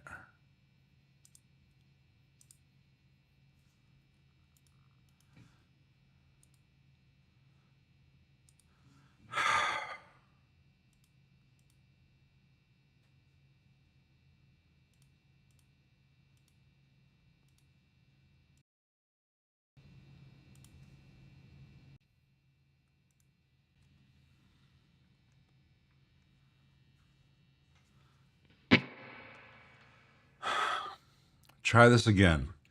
All right. First of all,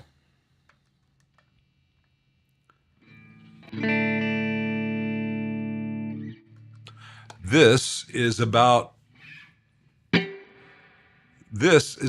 what this guitar would sound like if it had flats.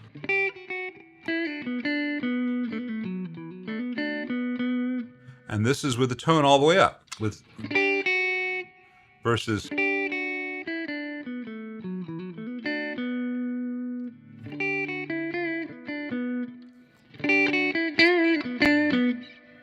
now this is straight into a super reverb with the treble at 6 and the bass at 6. The mids at 5.5. So telly, it's bright. But with flats, it would be less bright. And so that circuit was designed to make flats sound bright.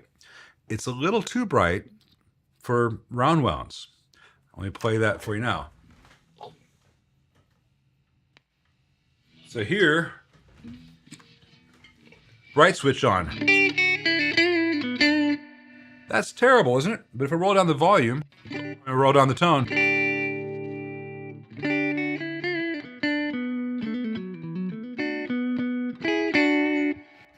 And then I turn off the bright switch.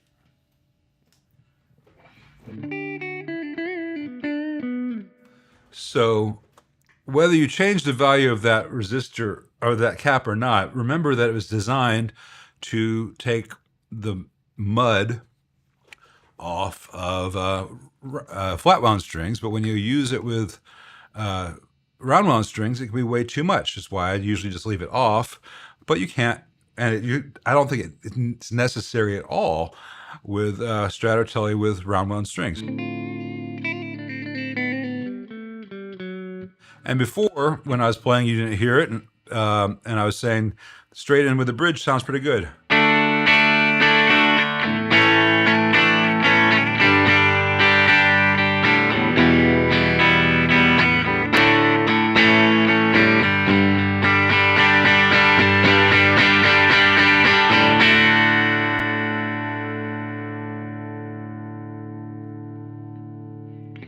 Sounds pretty nice, but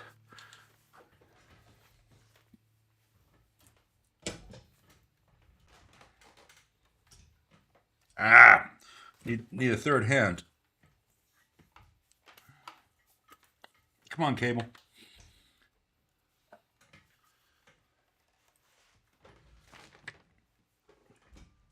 I have no guarantee this will be in tune. If I switched from the telly to this, with the amp settings the same,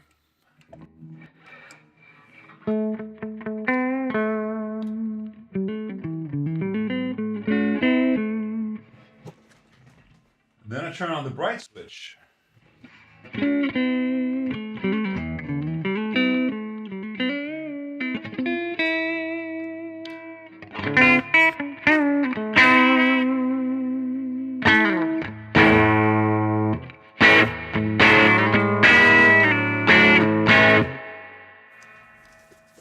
Out of tune like a Murph, but that bright switch, which is a bit too much for single coils or round wounds, traditionally is a good match for Gibson humbuckers. Where was I?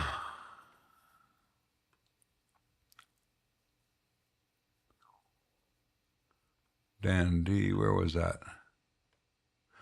It was very subtle, Telly. Let's see. Where were we now? Sorry about the audio issues, the stream.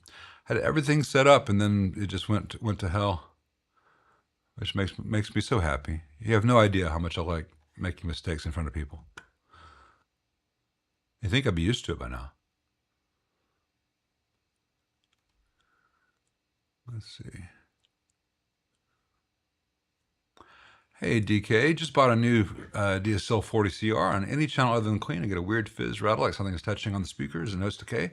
Will this break in? Also slight rattle from tube. Won't fade away. You probably have a bad tube in there. I would find that the tube which is rattly is probably the tube that's problematic. Change that out and probably a lot of good things will happen at that point. You got a bum tube. A good amp with a bad tube, very common. I've seen people return amps.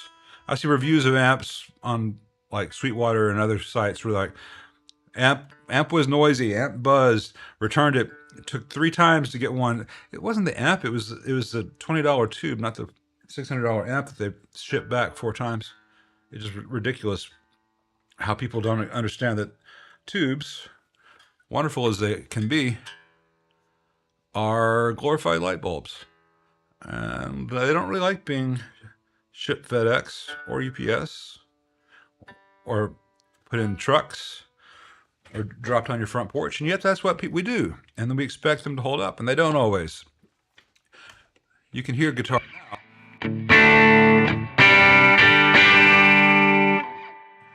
That's 2.5. Someone was asking about how on the video the other day, how did he get it to break up? I'm like, well, you do this. No pedals necessary.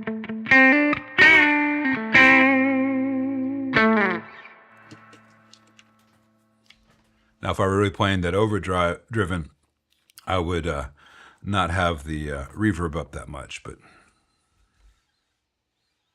let's see.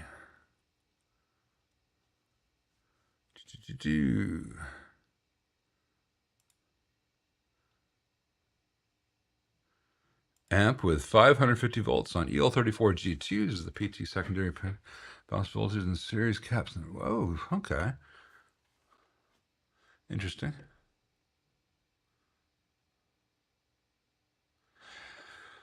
I'm trying to make sense of the question.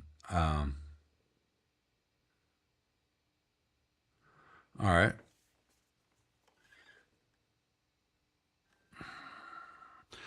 Yeah, I've definitely seen amps that supply half voltage to the screens compared, especially at 550. When you do if you look at a lot of the MPEGs, the V4, they do a similar thing where the plate voltage is incredibly high, but the screen voltage is kept pretty low because they're feeding it from the halfway point. And I know that Dave Freeman's done that with some stuff. I think that's one of the things you can do with a Shiva.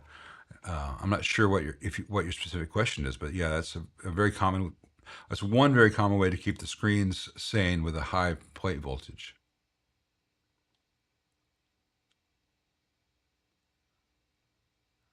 Yeah, DK is still could be the tube. Tube's $20. Try it, or if you have a second app, just borrow one and borrow a tube and see if it magically goes away. But odds are, in a relevant new amp, it's one of the tubes.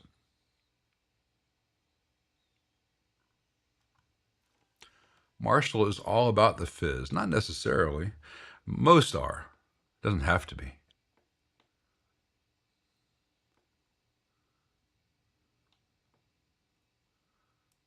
Cell Zelda's loving his H535. Is that Heritage? Like this? Except for the gloss nitro finish on the neck. Very sticky, but haven't wanted to sand it down. Don't sand down a nitro finish on the back of a Gibson style guitar, because the mahogany does not like being exposed to the air. If you you can take down nitro finish on a Strat or Telly with a maple neck. Just bring it down a little bit with some Scotch-Brite pads if you want to. I do that on most of my Strats with nitro, but on this stuff, time and finger, just the stuff that comes off your hand eventually makes it settle in, and just play it and don't worry about it too much. Here, har guitar now, hardy har har. What are my favorite records for examples of great guitar amp recordings? Wow, there's so many. I'm very partial. Let's see. I'll try to go in a rough historic timeline. The second solo on Hound Dog by Elvis Presley. Scotty Moore sounds like he's inventing rock and roll guitar in the second solo. The first solo is pretty much cut and dried jump blues stuff that's been going on since like 1947. But the second solo, where he's mad at the guitar, and I don't think he was expecting to take another solo, but there he was, and that's really cool. Also, Rocket 88, Ike Turner, about a year before that. I'm a huge fan of some of the Buddy Holly guitar sounds. Not the Peggy Sue's, but Every Day and stuff like that. I think that some really cool stuff was happening about 63, like the Del Shannon stuff. But the Beatles really ruled the roost there, especially Revolver through the White Album. Phenomenal stuff. And then it just gets too much, almost everything Zeppelin ever did, almost everything Radiohead's ever done.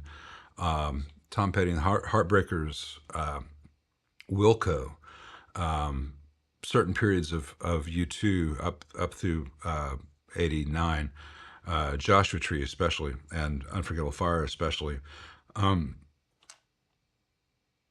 REM through about 87.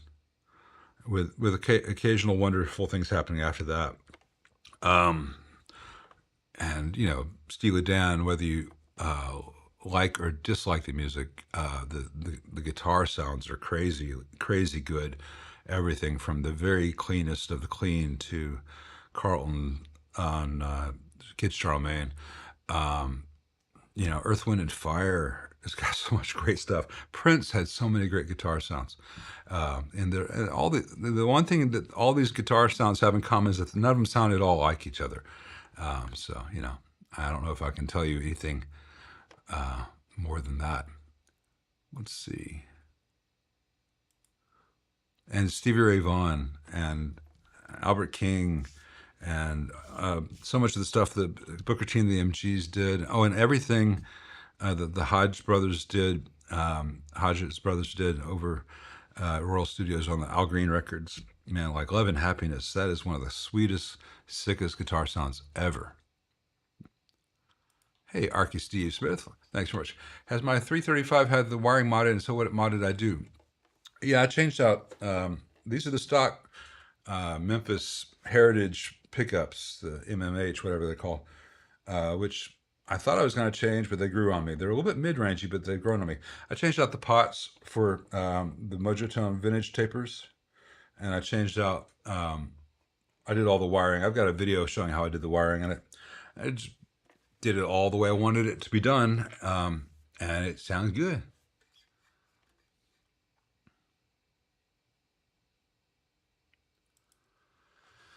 2C plus isn't overcomplicated, but it's not that impressive an amp. The early Mesas have weird design mistakes and weird construction foibles. I've never seen any Mesa that's really worth what people charge for them. I don't think it's a particularly good sounding amp. Others disagree with me, but you asked me, so. Any thoughts on creamback speakers? I like the 65. The 75 is good, but I like the 65. I think they're one of my desert island speakers. Oinker Zoinker. That's a fun one. Let's see. I forgot to do this.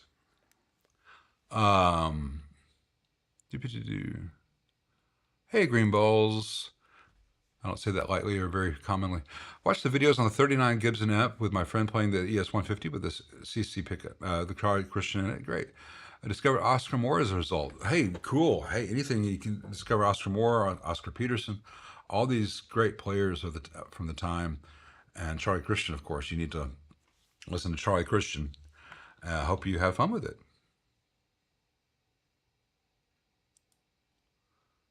Hey, Mark's gas station. Yeah, don't do what Seymour did. 84s are never going to be happy with 550 volts.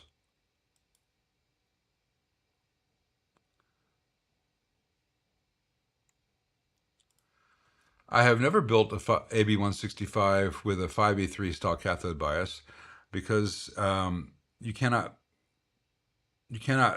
put an AB165 into cathode bias with the stock power transformer. It would be way too much current for the stock power transformer to supply. Cathode bias draws more current at all times than fixed bias. And why would you want to cripple the output section? Now you could take an AB165 and change the output section to cathode bias 6V6, but why would you want to?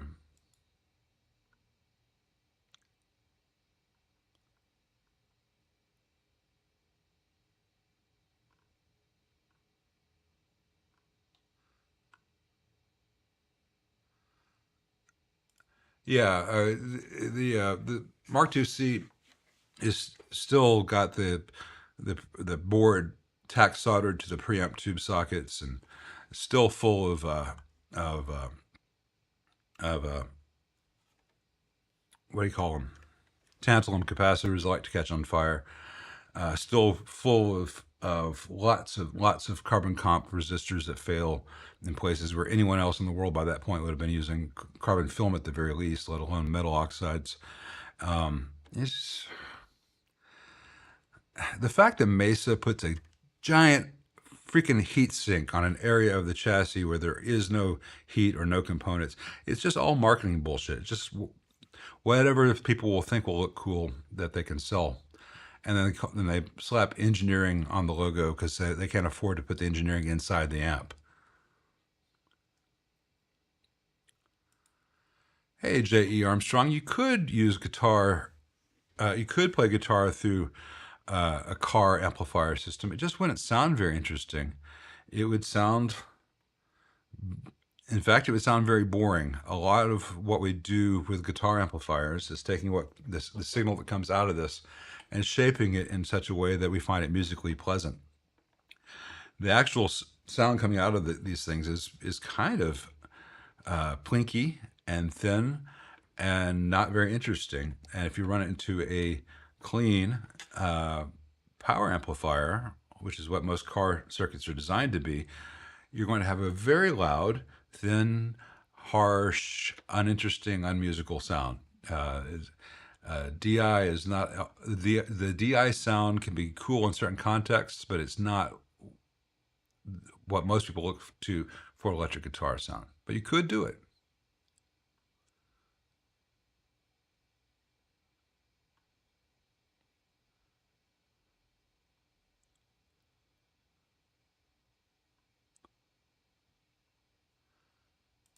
I had a Les Paul, and I sold it to get this because it was a good Les Paul, but this is a great 335. And as I've mentioned before, the 335, if I put it in my lap, it'll stay in my lap. That SG over there, if I put it in my lap, it's staying in my lap. If I have the Les Paul in my lap, it always thumps, always wants to thump over. Just constant battle to keep it from falling over. And as I do most of my playing these days, testing things on the bench, or at least sitting so I can reach over and for each things. And, you know, if I can't get the sound with this or that SG, it's not like I could magically get the sound with the Les Paul. I'm quite happy with these two, which look cooler, way less, and stay where I put them in my lap. All right, we're at the top of the second hour. We're going to take another intermission, and I will see you guys back in 7 minutes, hopefully with no more audio glitches.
looking at the chat while I was on break. Good. And if you're still talking about Maxwell House coffee, you might not be in real time with the rest of us.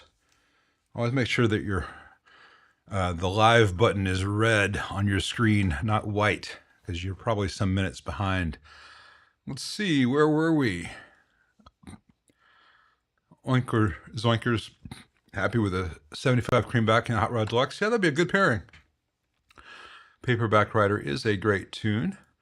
Got the wrong amp for that right now. My thoughts on the late Danny Gatton, in Martin's opinion, one of the greatest ever players. Yeah, Danny Gatton and Roy Buchanan. I guess they're forever doomed to be mentioned in the same sentences. Just incredible guitarist, phenomenal. I mean, I feel sorry for them in their personal life because they had hard lives, tragic lives, but phenomenal musicians. It's a lesson for the rest of us who just think if only I was the greatest guitar player ever, I'd be happy, and they were, and they weren't, and that's puts all the rest of what we do in context. And if you're happy and you're not the world's best guitarist, be content, because apparently it's not all it's cracked up to be. Any opinion or thoughts on Sovtek 5881 tubes versus 6L6 for Hot Rod Deluxe? Sovtek 5881 tube is a 6L6. It's just marketed as 5881, just a skinnier version of a 6L6. The only thing you should be aware of is the Sovtek 5881 comes in two versions, coin bass and a full bass. The coin bass just has a little bitty plastic bottom to it, and the full bass has got a piece of plastic like this. And the Hot Rod Deluxe has got bear trap tube retainers, and if you put the coin bass in there, the bear trap metal will be pressing into the glass, and your tubes won't last very long. So avoid the coin bass. Larry Carlton, the best. I agree with you.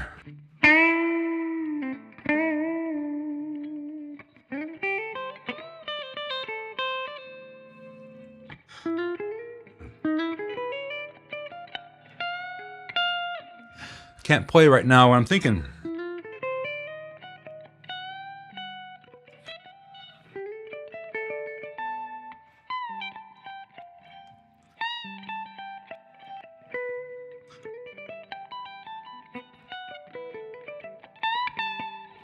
Haven't thought of that in too long.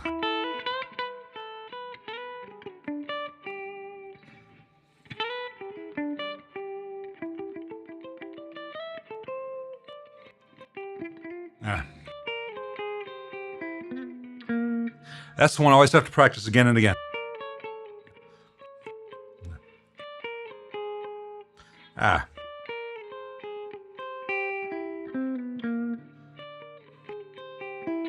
Ah.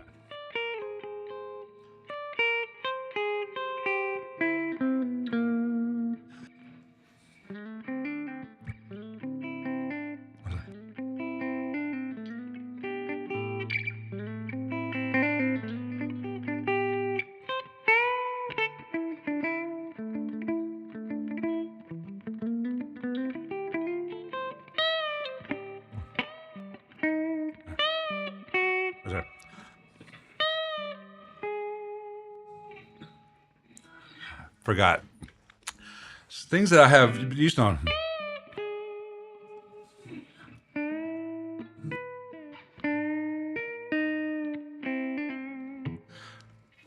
I'll leave that to Jeff McElwain, but yeah. I used to be able to play all that. Wood planers, kids. Don't try them, not even once. This is your playing finger. This is your playing finger on wood planer. I won't focus on that, but it's not a nerve damage. It's not the best. I used to be able to play all that shit. Larry Carlton is the best. Steve DePay says, or DePay, better than Toupee. And now I've got, They Might Be Giants in my head.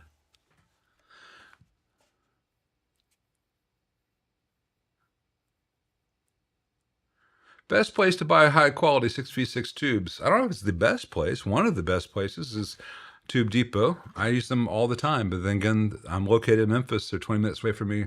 and I'm friends with them. But they do have a great selection, including new old stock stuff. Didn't Fender make a sound system for VW? Yeah, they had a Beetle with a brown sunburst dashboard and Fender branded speakers. Because when I think of high quality car audio, I think of Fender. Mesa never looked back. Watch Randall's rants.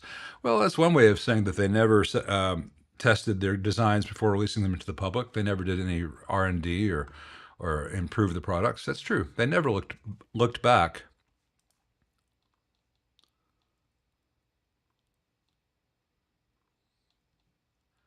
Hey, Travis. Yeah, the same thing with the twin. All the reissues. 94 is that you must have one of the first ones for 94 on the 65 reissue, because most of the 94 twins were the evil twin. But yeah, all the Fender. Sorry, I'm on my standing on. You're standing on my cape.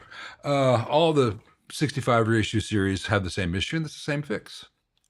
Do I source my components from same distributor? As many as possible. I tend to get most of my stuff from C Distribution and Mauser, and then I do the occasional components from Tube Depot, and I do the occasional order from Valve Storm, and occasionally I'll go to Hoffman Amps. But usually CE and Mauser are my two stops for most of my components. The Neo Creamback is a good sounding speaker. It's a little bit bright compared to the real version, and I prefer the real version. But if you are needing to save weight, of the Neo speakers I've tried, the Creamback is the only one I did not dislike intensely. In fact, I thought it was quite usable. Do I buy whole beans or pre-ground coffee? Well, here's the trick. In theory, I would buy whole beans and grind them myself, but I don't like the sound of a bean grinder, and a good bean grinder is a very expensive proposition. And the bean grinder that I could justify spending money on, you don't get a great flavor improvement. So I just buy pre-ground and don't let it get stale. And if I buy extra because it's on sale, I put it in the freezer. I still use it within a couple weeks.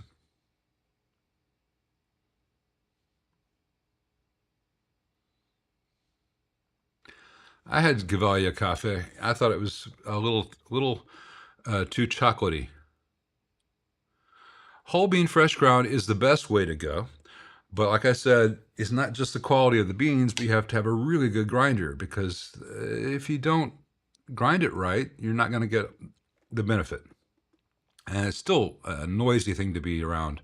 I don't even like being in the house with Nikki vacuums. I don't like using the vacuum cleaner myself. The noise drives me nuts, and coffee grinders are even worse.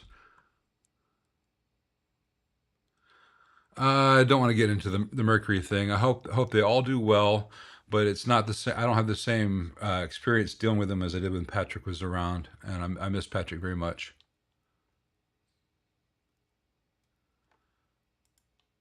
Hey again. Yeah, I've tried several of Lindy's pickups. His humbuckers are great. His single coils are great. I tend to spread the love among different companies. I had expected to change these out. In fact, I've got a pair of bare knuckles over there that I ordered for this guitar that I've never even taken out of the box. I'm going to be putting those on for sale as well. I'm going to show those on the channel while I'm selling pedals, if anyone is interested in the following too.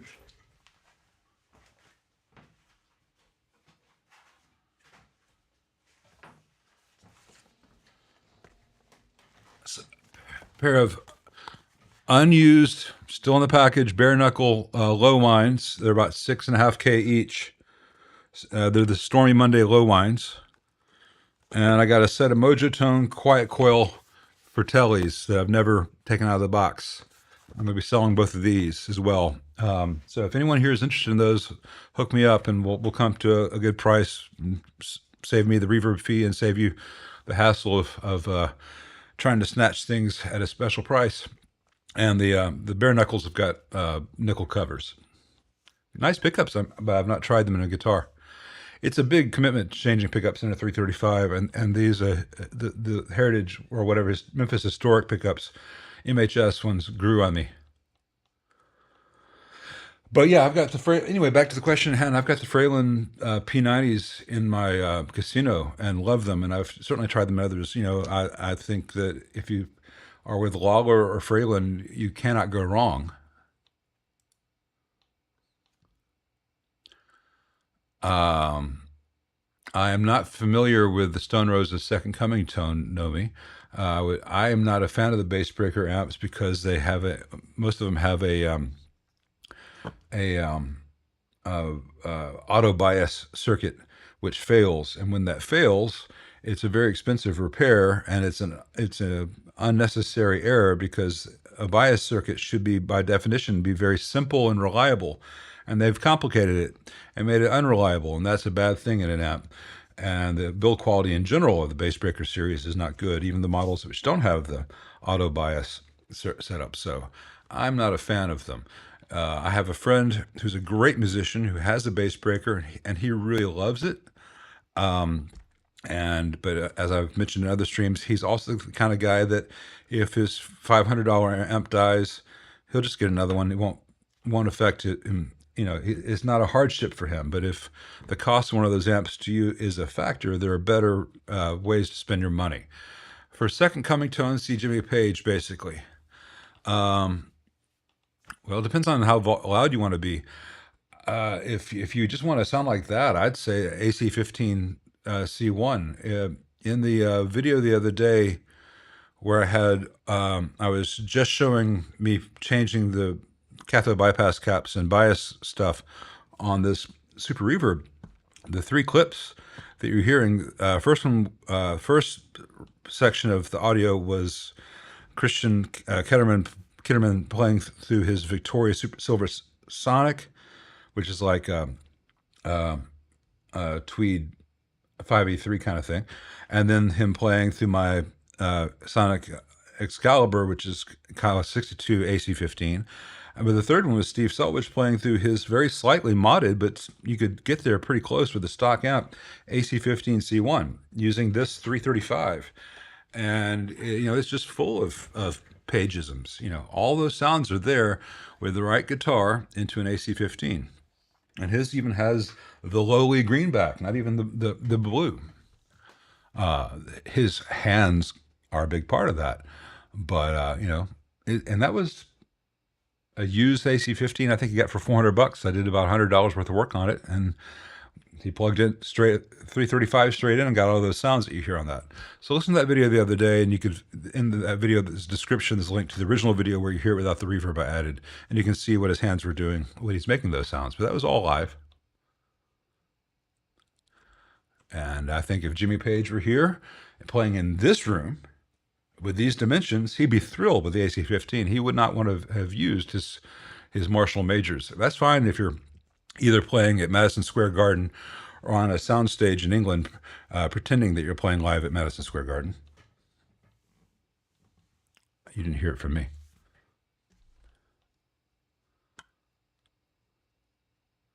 Are magnetones worth the price? Or are they just another Marshall? Well, magnetones are not just another Marshall, because some magnetones are a Fender, and some magnetones are a Vox, and some magnetones are kind of sort of magnetones. But are they worth the price? They're really good amps. Some of their models are better than others. They tend to be expensive, but the ones which tend to be expensive are the ones which have the harmonic tremolo, and the ones with harmonic tremolo, it's a very complicated circuit, and they have to have special varistors made that only they have, and so they have to, when you have, it's supply and demand. To have those things made is very expensive because it's the only industry that uses them. So are they worth it? Yes. Are they worth it to you? I don't know. There might be some other amp that gets you where you want to be for less money, but they are good amps. I have no complaints with magnetones. I think some of their models are a bit overpriced, but I don't keep up with the market. Thanks, Bill. When I consider myself a Fender guy or a Gibson guy if pressed, I'm a Gibson guy. I'm at my core on the acoustic. I'm a Fender guy at my core on the electrics. That's what I've spent the most time playing.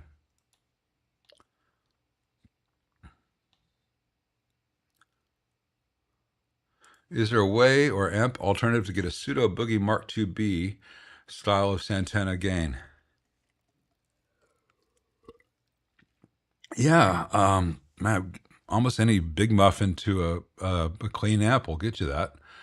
Or you can do a certain fuzzes into a semi-driven amp, and it'll get you there. But I'd say if you want to sound like Santana, I remember he was using a solid state amp for Woodstock. Wasn't using the boogie thing, but the boogie stuff, my God, you could get.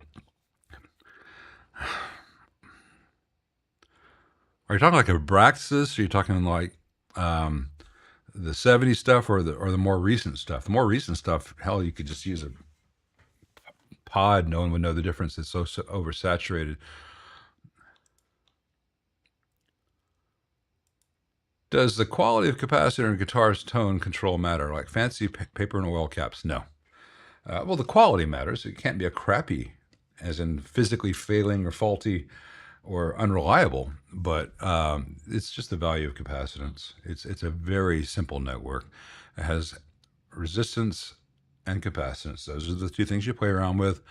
And as long as the capacitor has the correct value, amount of capacitance, and is rated for at least for the voltage present, which is almost nothing in a guitar, you're not going to hear any difference. But if you've just paid $60 for a capacitor, by God, you're going to hear how great that $60 capacitor sounds. It's wonderful. I have played a Gibson 339. I used to own an Epiphone 339, and to me, as a larger fellow, I felt like I was always holding someone else's guitar. Whereas the 335, here's what it comes down to. If I put the 335 in my lap, I put my hand here, the strings are here. On the 339, because this gap was different, my hand, same for Les Paul, my hands would be down here. It was just not in the right place.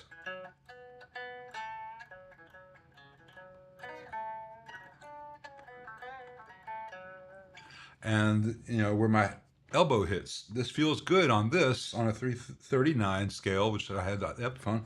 Everything was just off. Everything felt small. Just didn't work for me. Whereas if I go to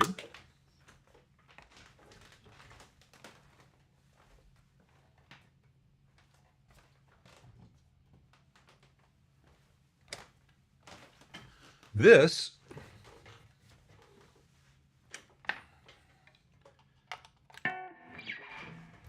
now yes, this is smaller where this hits, but this hits at the right angle for whatever reason.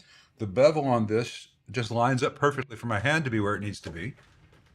And crucially, it's about the same distance from my leg with the 335 or the SG. That distance stays about the same, whereas on the Les Paul, it was farther down. So my hand would be here, and it would always want to tip over. And the Les Paul, because of where the bridge is located, my hand was not at the right, my forearm was not resting in the same place, and it had that really hard plastic ridge which dug in.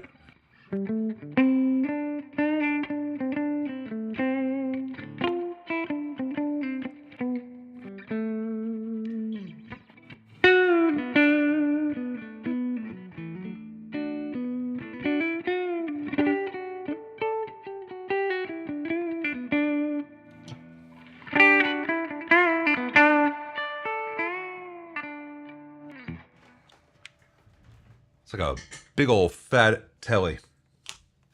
Love this thing. I don't actually play AC DC very often, so I'm a very atypical SG owner, but I love it.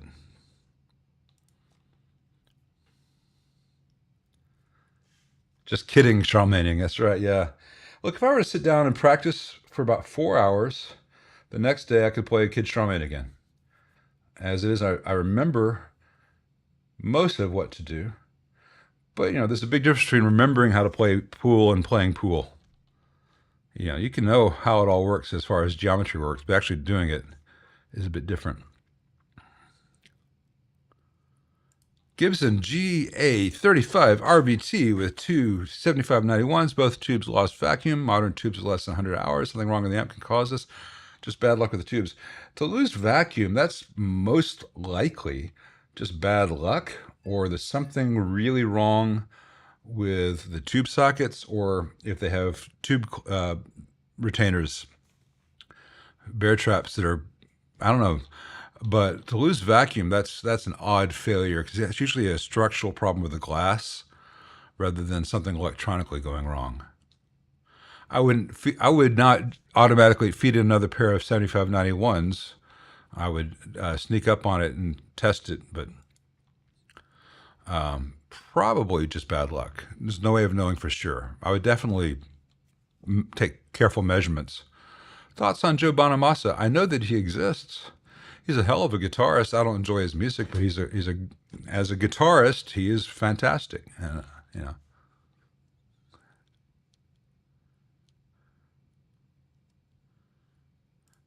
Well, that makes you feel better. But Larry Carlton is kind to even say things like that, because you know that he can improvise something that the rest of us would take 6 weeks to figure out what he was doing or why he was doing it.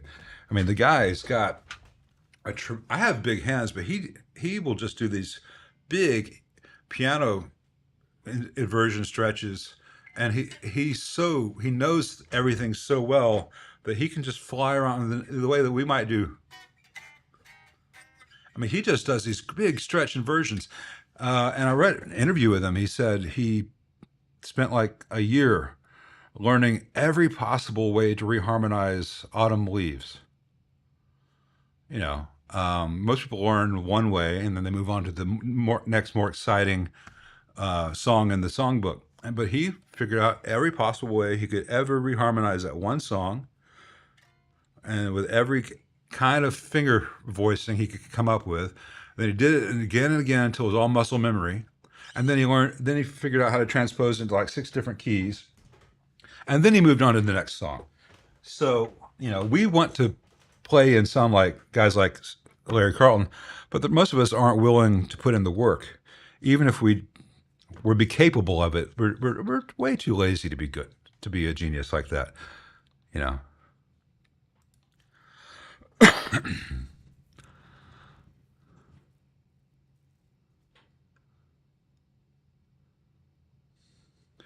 For Hot Rod Deluxe, would I prefer 5751 or 12AY7 for V1 preamp?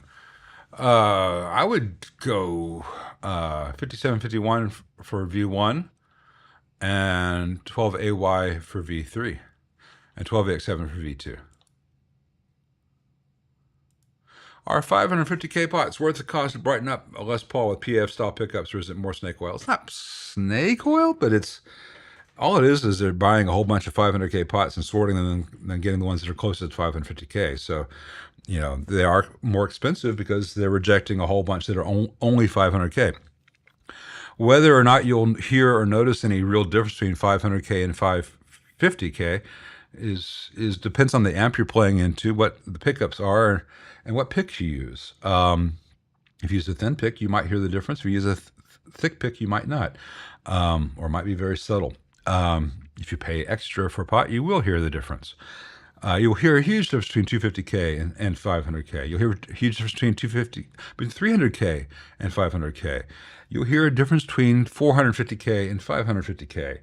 As to whether you hear a big difference between 500K and 550K, it's debatable. Now, if I'm doing a pots on a guitar like I did on both of these Gibsons, and I order 4 or 500K pots, I'll measure the pots and say, okay, this one's 520, this one's 500, this one's 470, and this one's 450. I'll say, okay, well, I want more clarity on the neck pickup, so I'll use the highest resistance pot for the volume pot on the neck pickup. And then maybe I want to warm up the bridge pickup. I'll go with that 450 for the bridge pickup. So within that range, I am saying, all right, at this brightest extreme, I'm using it for the neck pickup. I want more clarity. The one that's theoretically the darkest, I'll use on the bridge pickup, and I'll often match the tone and volume that way. But it's not make or break. It's just, hey, any slight benefit that might give me. I'm not going to pay extra to get all 550K pots, because I might prefer the 470 on the bridge of a guitar like I have on this SG. I think I put like a 470 on that, and there's like a 520 on the neck, something like that, as I recall. But it's not make or break. It's just might as well. But it is not an unfair markup, because to get 550K pots, they've got to buy a bunch of pots that don't make that cut. Is it true that changing the speaker changes the amp tone drastically? Oh yeah, absolutely. Now, Michael, I've got 2 videos up I can point you to. One is trying a bunch of different speakers with a 65 reissue deluxe reverb. But I've got several videos like that. That's a big deal. And I've got one showing with Excalibur, but the one that I'd really point you to, it's in the vintage. I think it's in the Tech Tips playlist, but it's also in the Vintage Fenders playlist. It's what your Champ really sounds like, in which case you hear the output of the Champ through its stock 8-inch speaker versus through a large 2x12, and that's the biggest revelation most people will ever get.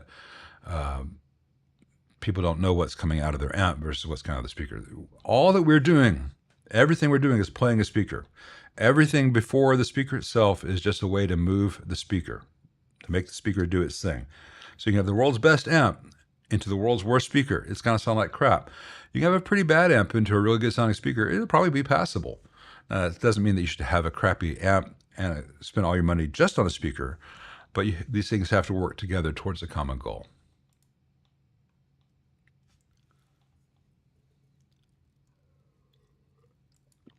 Hell yeah, Count Domingo. I've not had the HRX20 in. I've seen pictures, and it seems to be pretty well built for a PRS. But all I know is that when that thing came out, a year and a half, 2 years ago, all the channels had it at the same time. All the channels told you how great it was and how it was fantastic and their favorite amp of all time, blah, blah, blah. And here it is a year and a half, 2 years later. How many of those channels are actually using that amp every day in their videos?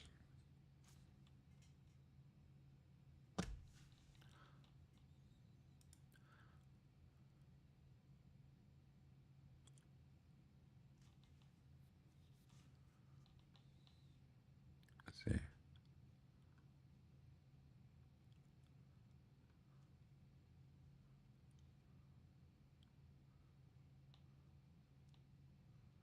Thanks, Martin. I always look forward to seeing you here, and I am still furious with, I'd say myself, but I'm totally blameless in this one.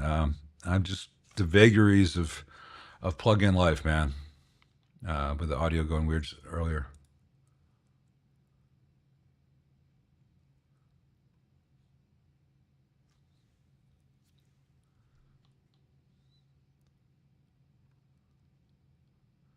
Glad to hear that, Dan D, that you're having good luck with the AB165. Let's see.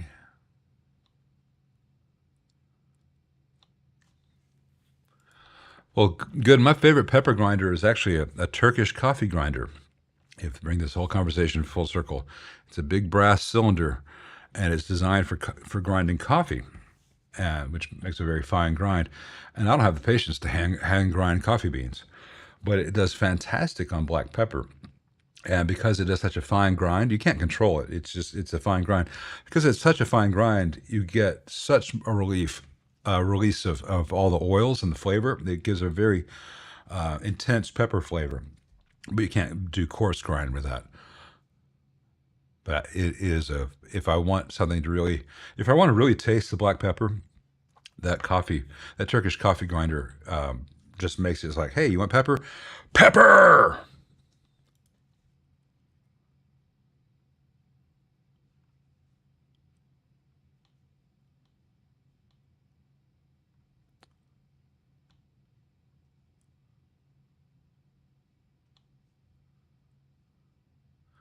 The Sonic Audio 15 head is a ways away. Sorry, PF. I'd love to have them out there.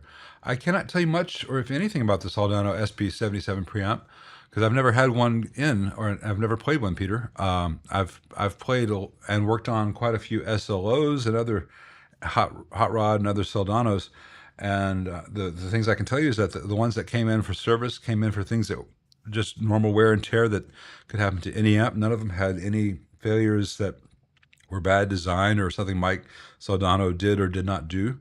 They were all very good amps. They were all fairly easy to repair, designed to be serviced, and they all sounded great for those sounds. Now, not all of them were to my taste, but all of them did exactly as they were designed to do, and they are out there doing it to this day. So I would imagine that the SP77 is one of those, but I don't know if there's any difference in the Japanese and the American versions.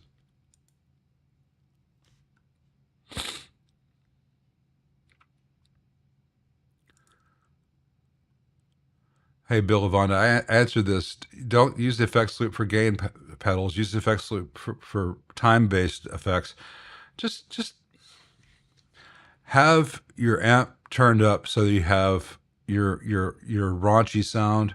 You roll back your volume on your guitar for your clean sound, and then use a pedal to go beyond the raunch, and have the pedal in front of the amp, and just, it's not just that that's how most people do it. There's a reason most people do it that way. It's to kind of give you the best little noise, best response, best compression, best playing feel, best control from your side of things, and only use the effects loop if you want to add reverb or delay to an overdriven sound. Don't put an overdrive in the effects loop. It will not sound nice feeding your phase inverter like that.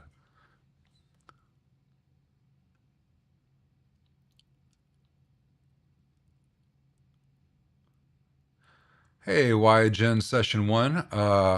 Look, I hope your Mark IV never fails or gives you a moment's trouble. I hope that. I cannot pretend that it's likely, but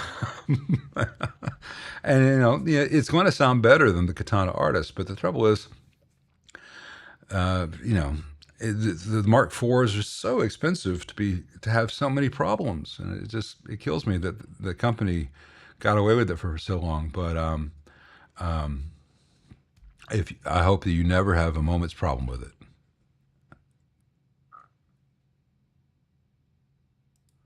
On the AB165, took me a few attempts to get rid of the microphonics on V3. A lot of different tubes tried. Finally fixed with the shield wiring upgrade and a 7025 balance tube. Yeah, there you go. V3, one of the tricky things about V3 in an AB165 is they're only using half of. Well, yeah, that's V2. They're only using half of. V3 is the normal channel. Should be any real issues on the microphonics on V3, but you might have just had random bad luck.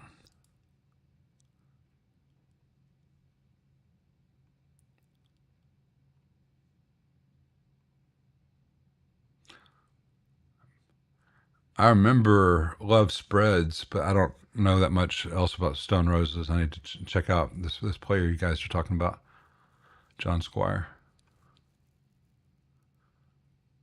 I like them a lot better than Oasis, that's for damn sure. I have not worked on any Mesas since Gibson took over. From what I can tell, they're just going to make a bad situation worse. So they'll probably sell like fucking hotcakes. How do hotcakes actually sell? I haven't been to McDonald's in the morning in a long time.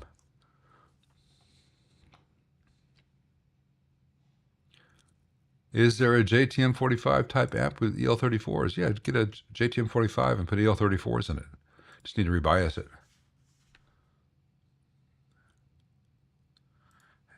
Hey, AP530. I'm glad that video helped. That video just got collective snores from the world as far as I could tell. And I thought, man, I would want to, if I own one of these and we're trying to do this for the first time, I'd be so thankful for this video because I had to figure all that stuff out. But yeah, that's the easy way to do it. Either that or you have to use spreaders and clamps and stuff, which involves tools most people don't have. Texas Heat's a good choice for that amp. That's a nice sounding speaker. The only problem with Eminent speakers and why I don't use them very commonly is I don't like to use quick connects on speakers. I prefer to solder to them because I know that I can trust that connection when amps get taken on the road. And Eminent speakers, for whatever reason, in the last 10 years, the terminals are really, really difficult to solder to. You've got to sand off this awful coating that's really tough. And eventually you can make it work, but it's so much time and it's a pain in the butt, and you don't want to have any little metal filings come off onto the speaker or its magnet or anything.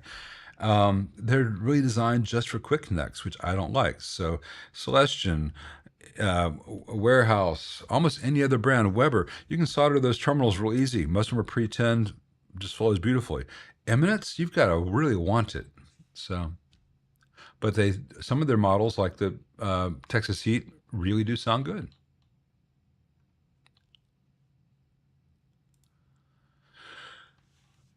How do I or my dining companions use a coffee grinder? Well, it's small.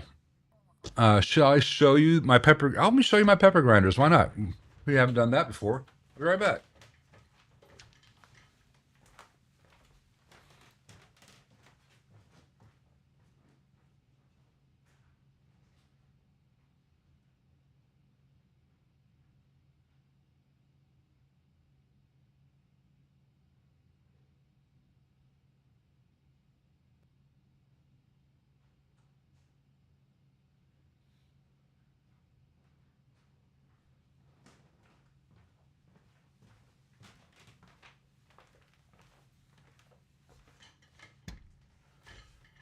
All right. I need to refill it, but this is a little sur la table. Like $20. And it's got a little thing here. You refill it with the peppers. Just pour the black peppers in there. I use a little funnel for that. And then you select the grind there. And then I'm not going to do it because I'll put coffee everywhere, but you just pull this back and forth. Grinds it however you want. This is a nice option. This is the second one I've had because the drawer broke off. You have to be careful. But other than that, no issues. This is the Turkish coffee grinder. So you pull this handle up, you take the cap off, you put your coffee beans in here, or you put in your black peppercorns. I use black peppercorns. And then you close that, put the handle on, and you can either grind. It's designed so you grind it and then the coffee fills up the second bin, and you take the bin out and pour it. And you can do that with pepper if you want to grind a whole bunch at once, or you can just do it right over the food as you're either the plate or the steaks as you're seasoning them, or into the stew or whatever. This is the best pepper grinder, as long as you don't want textured pepper. This gives you control over the texture. You can go very large or everything in between. This only does a fine grind, but it gives the best pepper flavor. And it's really pretty, isn't it? You can tell where my hand goes. I don't want you to do that on the internet. But anyway, I'm right-handed. So I figure if you guys watch this late and to a guy talking about pepper grinders, you deserve the bad jokes. But yeah, I could clean that up with some Barkeeper's Friend, and it'd be all shiny and stuff. But it gets covered in pepper dust anyway. So those are my pepper grinders. But seriously, if you want to, never trust a skinny chef, I'm very trustworthy.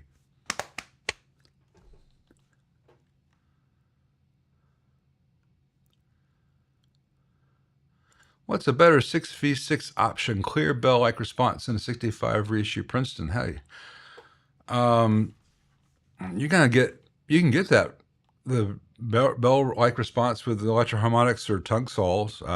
Generally speaking, the electroharmonics hold up better, but you can get that with the JJ if it's not microphonic. It's that bell-like response is the speaker more than anything else. There are a few other things I'll tweak in a Princeton to get it there, but it's not the output tubes, other than how they're biased.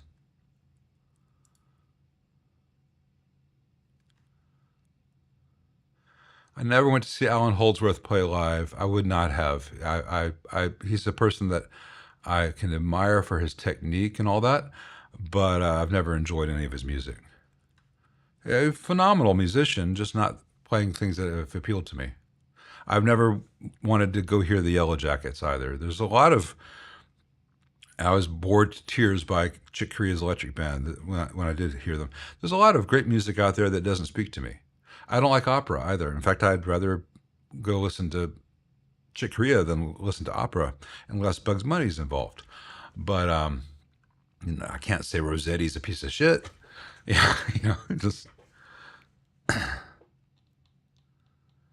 is enough. There is enough headroom on the clean channel for leads with a gain pedal. Yes, there is.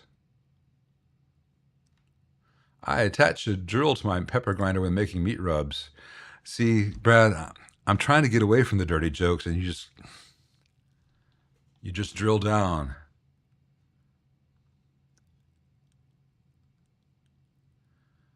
Mojoton wants $60 to $92 to ship $28 worth of pots to Mexico. Tariffs? I imagine that's just shipping costs these days, but it could be tariffs. I don't know.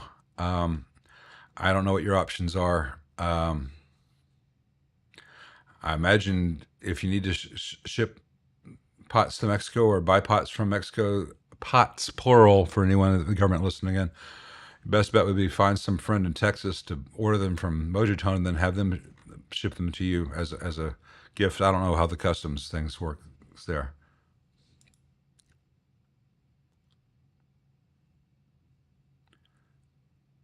Exactly, which means that it's going to make a very intense cup of coffee, but also gives you a very intense pepper flavor, and it really releases all the oils from a good, relatively fresh peppercorn.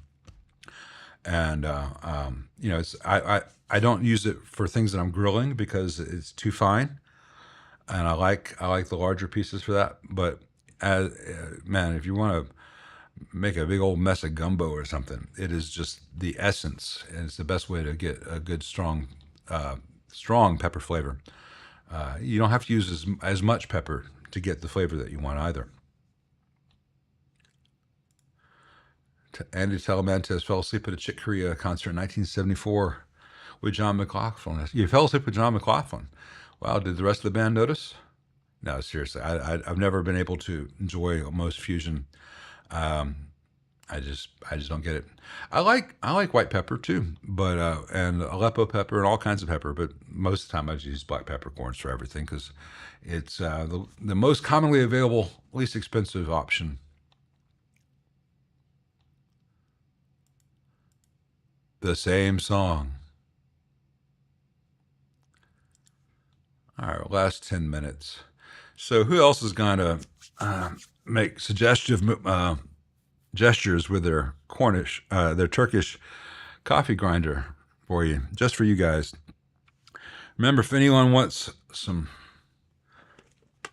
cool pickup or pedal deals, see earlier in the stream, get in touch with me. Otherwise, to Reverb, I shall be going.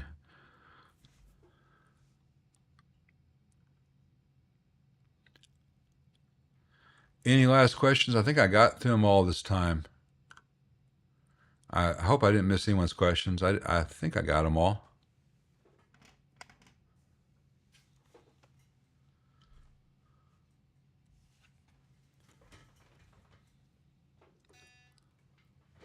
Oh, cool. Oh, everyone, after this, go watch Brad versus the stupid Marshall. I mean, Jesus Christ. I've seen the stuff that you guys haven't seen on that app, and like I said at the beginning of the stream, it's finally in good hands. Brad's gonna make it a good sounding amp again, but it's so much needlessly wrong with that poor thing. Did your Space Echo question get an answer? Yeah, John.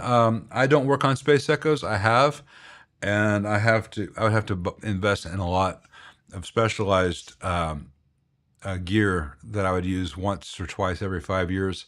I'm not interested in time alignment issues, but there are techs who still do echoplexes and Space Echoes and stuff. I have tried the Red Fang. It was a good speaker. I always thought it was not quite as nice as the Celestian Blue, but it's good.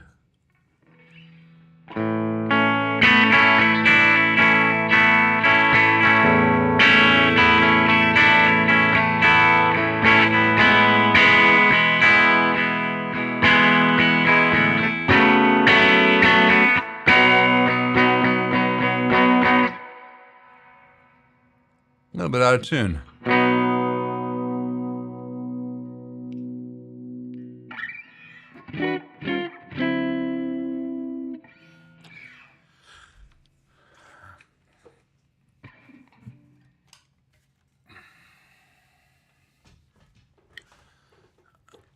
Vilas, you want the TC flashback?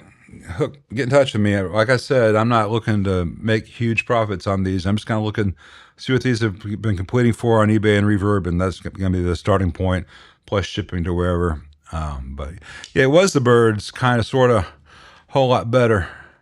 Feel a whole lot better. Which, everyone's like, you got to have a Rick. I'm like, no, you don't. The SGs can do a pretty passable Telly, which does a pretty passable Rickenbacker. Hey, cool, Colby Jack. Appreciate that. Yeah, Dave's a good guy. He knows so much about speakers. All right, so I'm going to wrap this up a little bit early, and we're going to get to Brad's video for those of you who want to continue the fun as he tells you everything. Oh my God, so much was wrong with that poor butchered Marshall, and I know it's in good hands. I know what he's done with it already. You're going to be very happy. I wish you had a Dave Halford over here. Well, I suggest you tool up and figure out how to do it yourself, because you could corner the market for the entire east coast of Australia. I suggest, like Emilio says, I should create a YTube music playlist with tracks suggested by channel members. But I don't know what the link with playlist. First of all, YouTube playlists. I could create a YouTube playlist. I just don't want to get into the whole Spotify things. How do I feel about sharp thirds on the G string?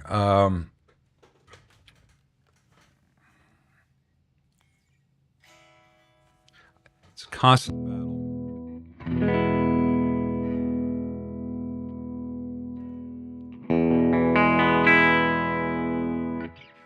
That's a lot better. Right before I did that, I gave the G string a little tug because I had heard that it was a little bit sharp.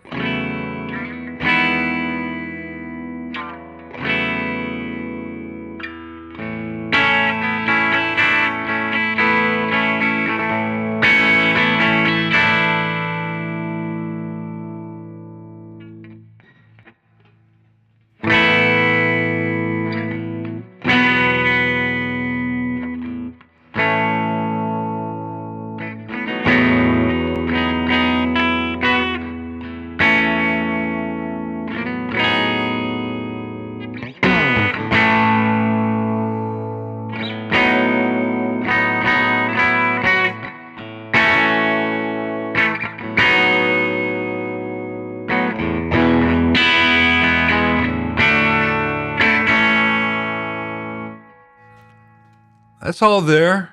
Hear that overdrive? I'm just hitting the super reverb harder than I was before. That's all that's necessary. And I go back to the Fender and it's all clean. This is a 2020. Ben. And did Tom Petty use an SG and a super reverb for that? No, that's probably a Strat or a Vox. I mean, that's probably a Telly with a twin or a Vox, but take this guitar and that amp and go on any stage and play those tunes, and Mike Campbell could sit in and be fine. No changes necessary. I love how versatile these great amps are, just by what pickups you have and how you're playing them. Anyway.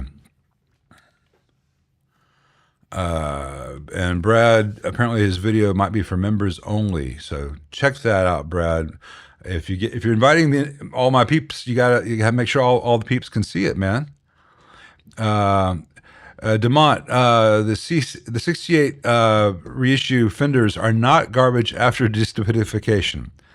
And Travis Johnson on 65 twin reverb, the vibrato circuit is intermittent. Could be the foot switch.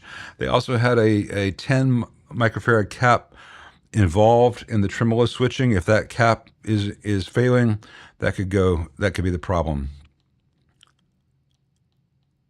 Let's see. I think that's all we got time for now. All right. All right.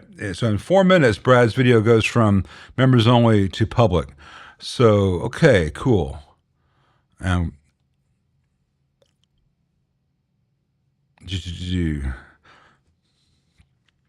tune mine a couple cents low if I play a lot of first position bar chord, Lou says. Well, I find that if the nuts cut, it plays fine. if the nut cut is perfect, it plays fine even at the first fret. But just due to the nature of Gibson headstocks and angles, even when everything is aligned, as you play and as you bend, sometimes it comes back to sitting a little bit sharp. In which case, I just give a little tug and I go on. All right, man. Everyone go watch Brad's video in 3 minutes if you're not already a member of his channel, or go watch it now and become a member. Brad's got some real reasonable membership rates. You know, look into whether Brad's Guitar Garage membership could be for you. See ya.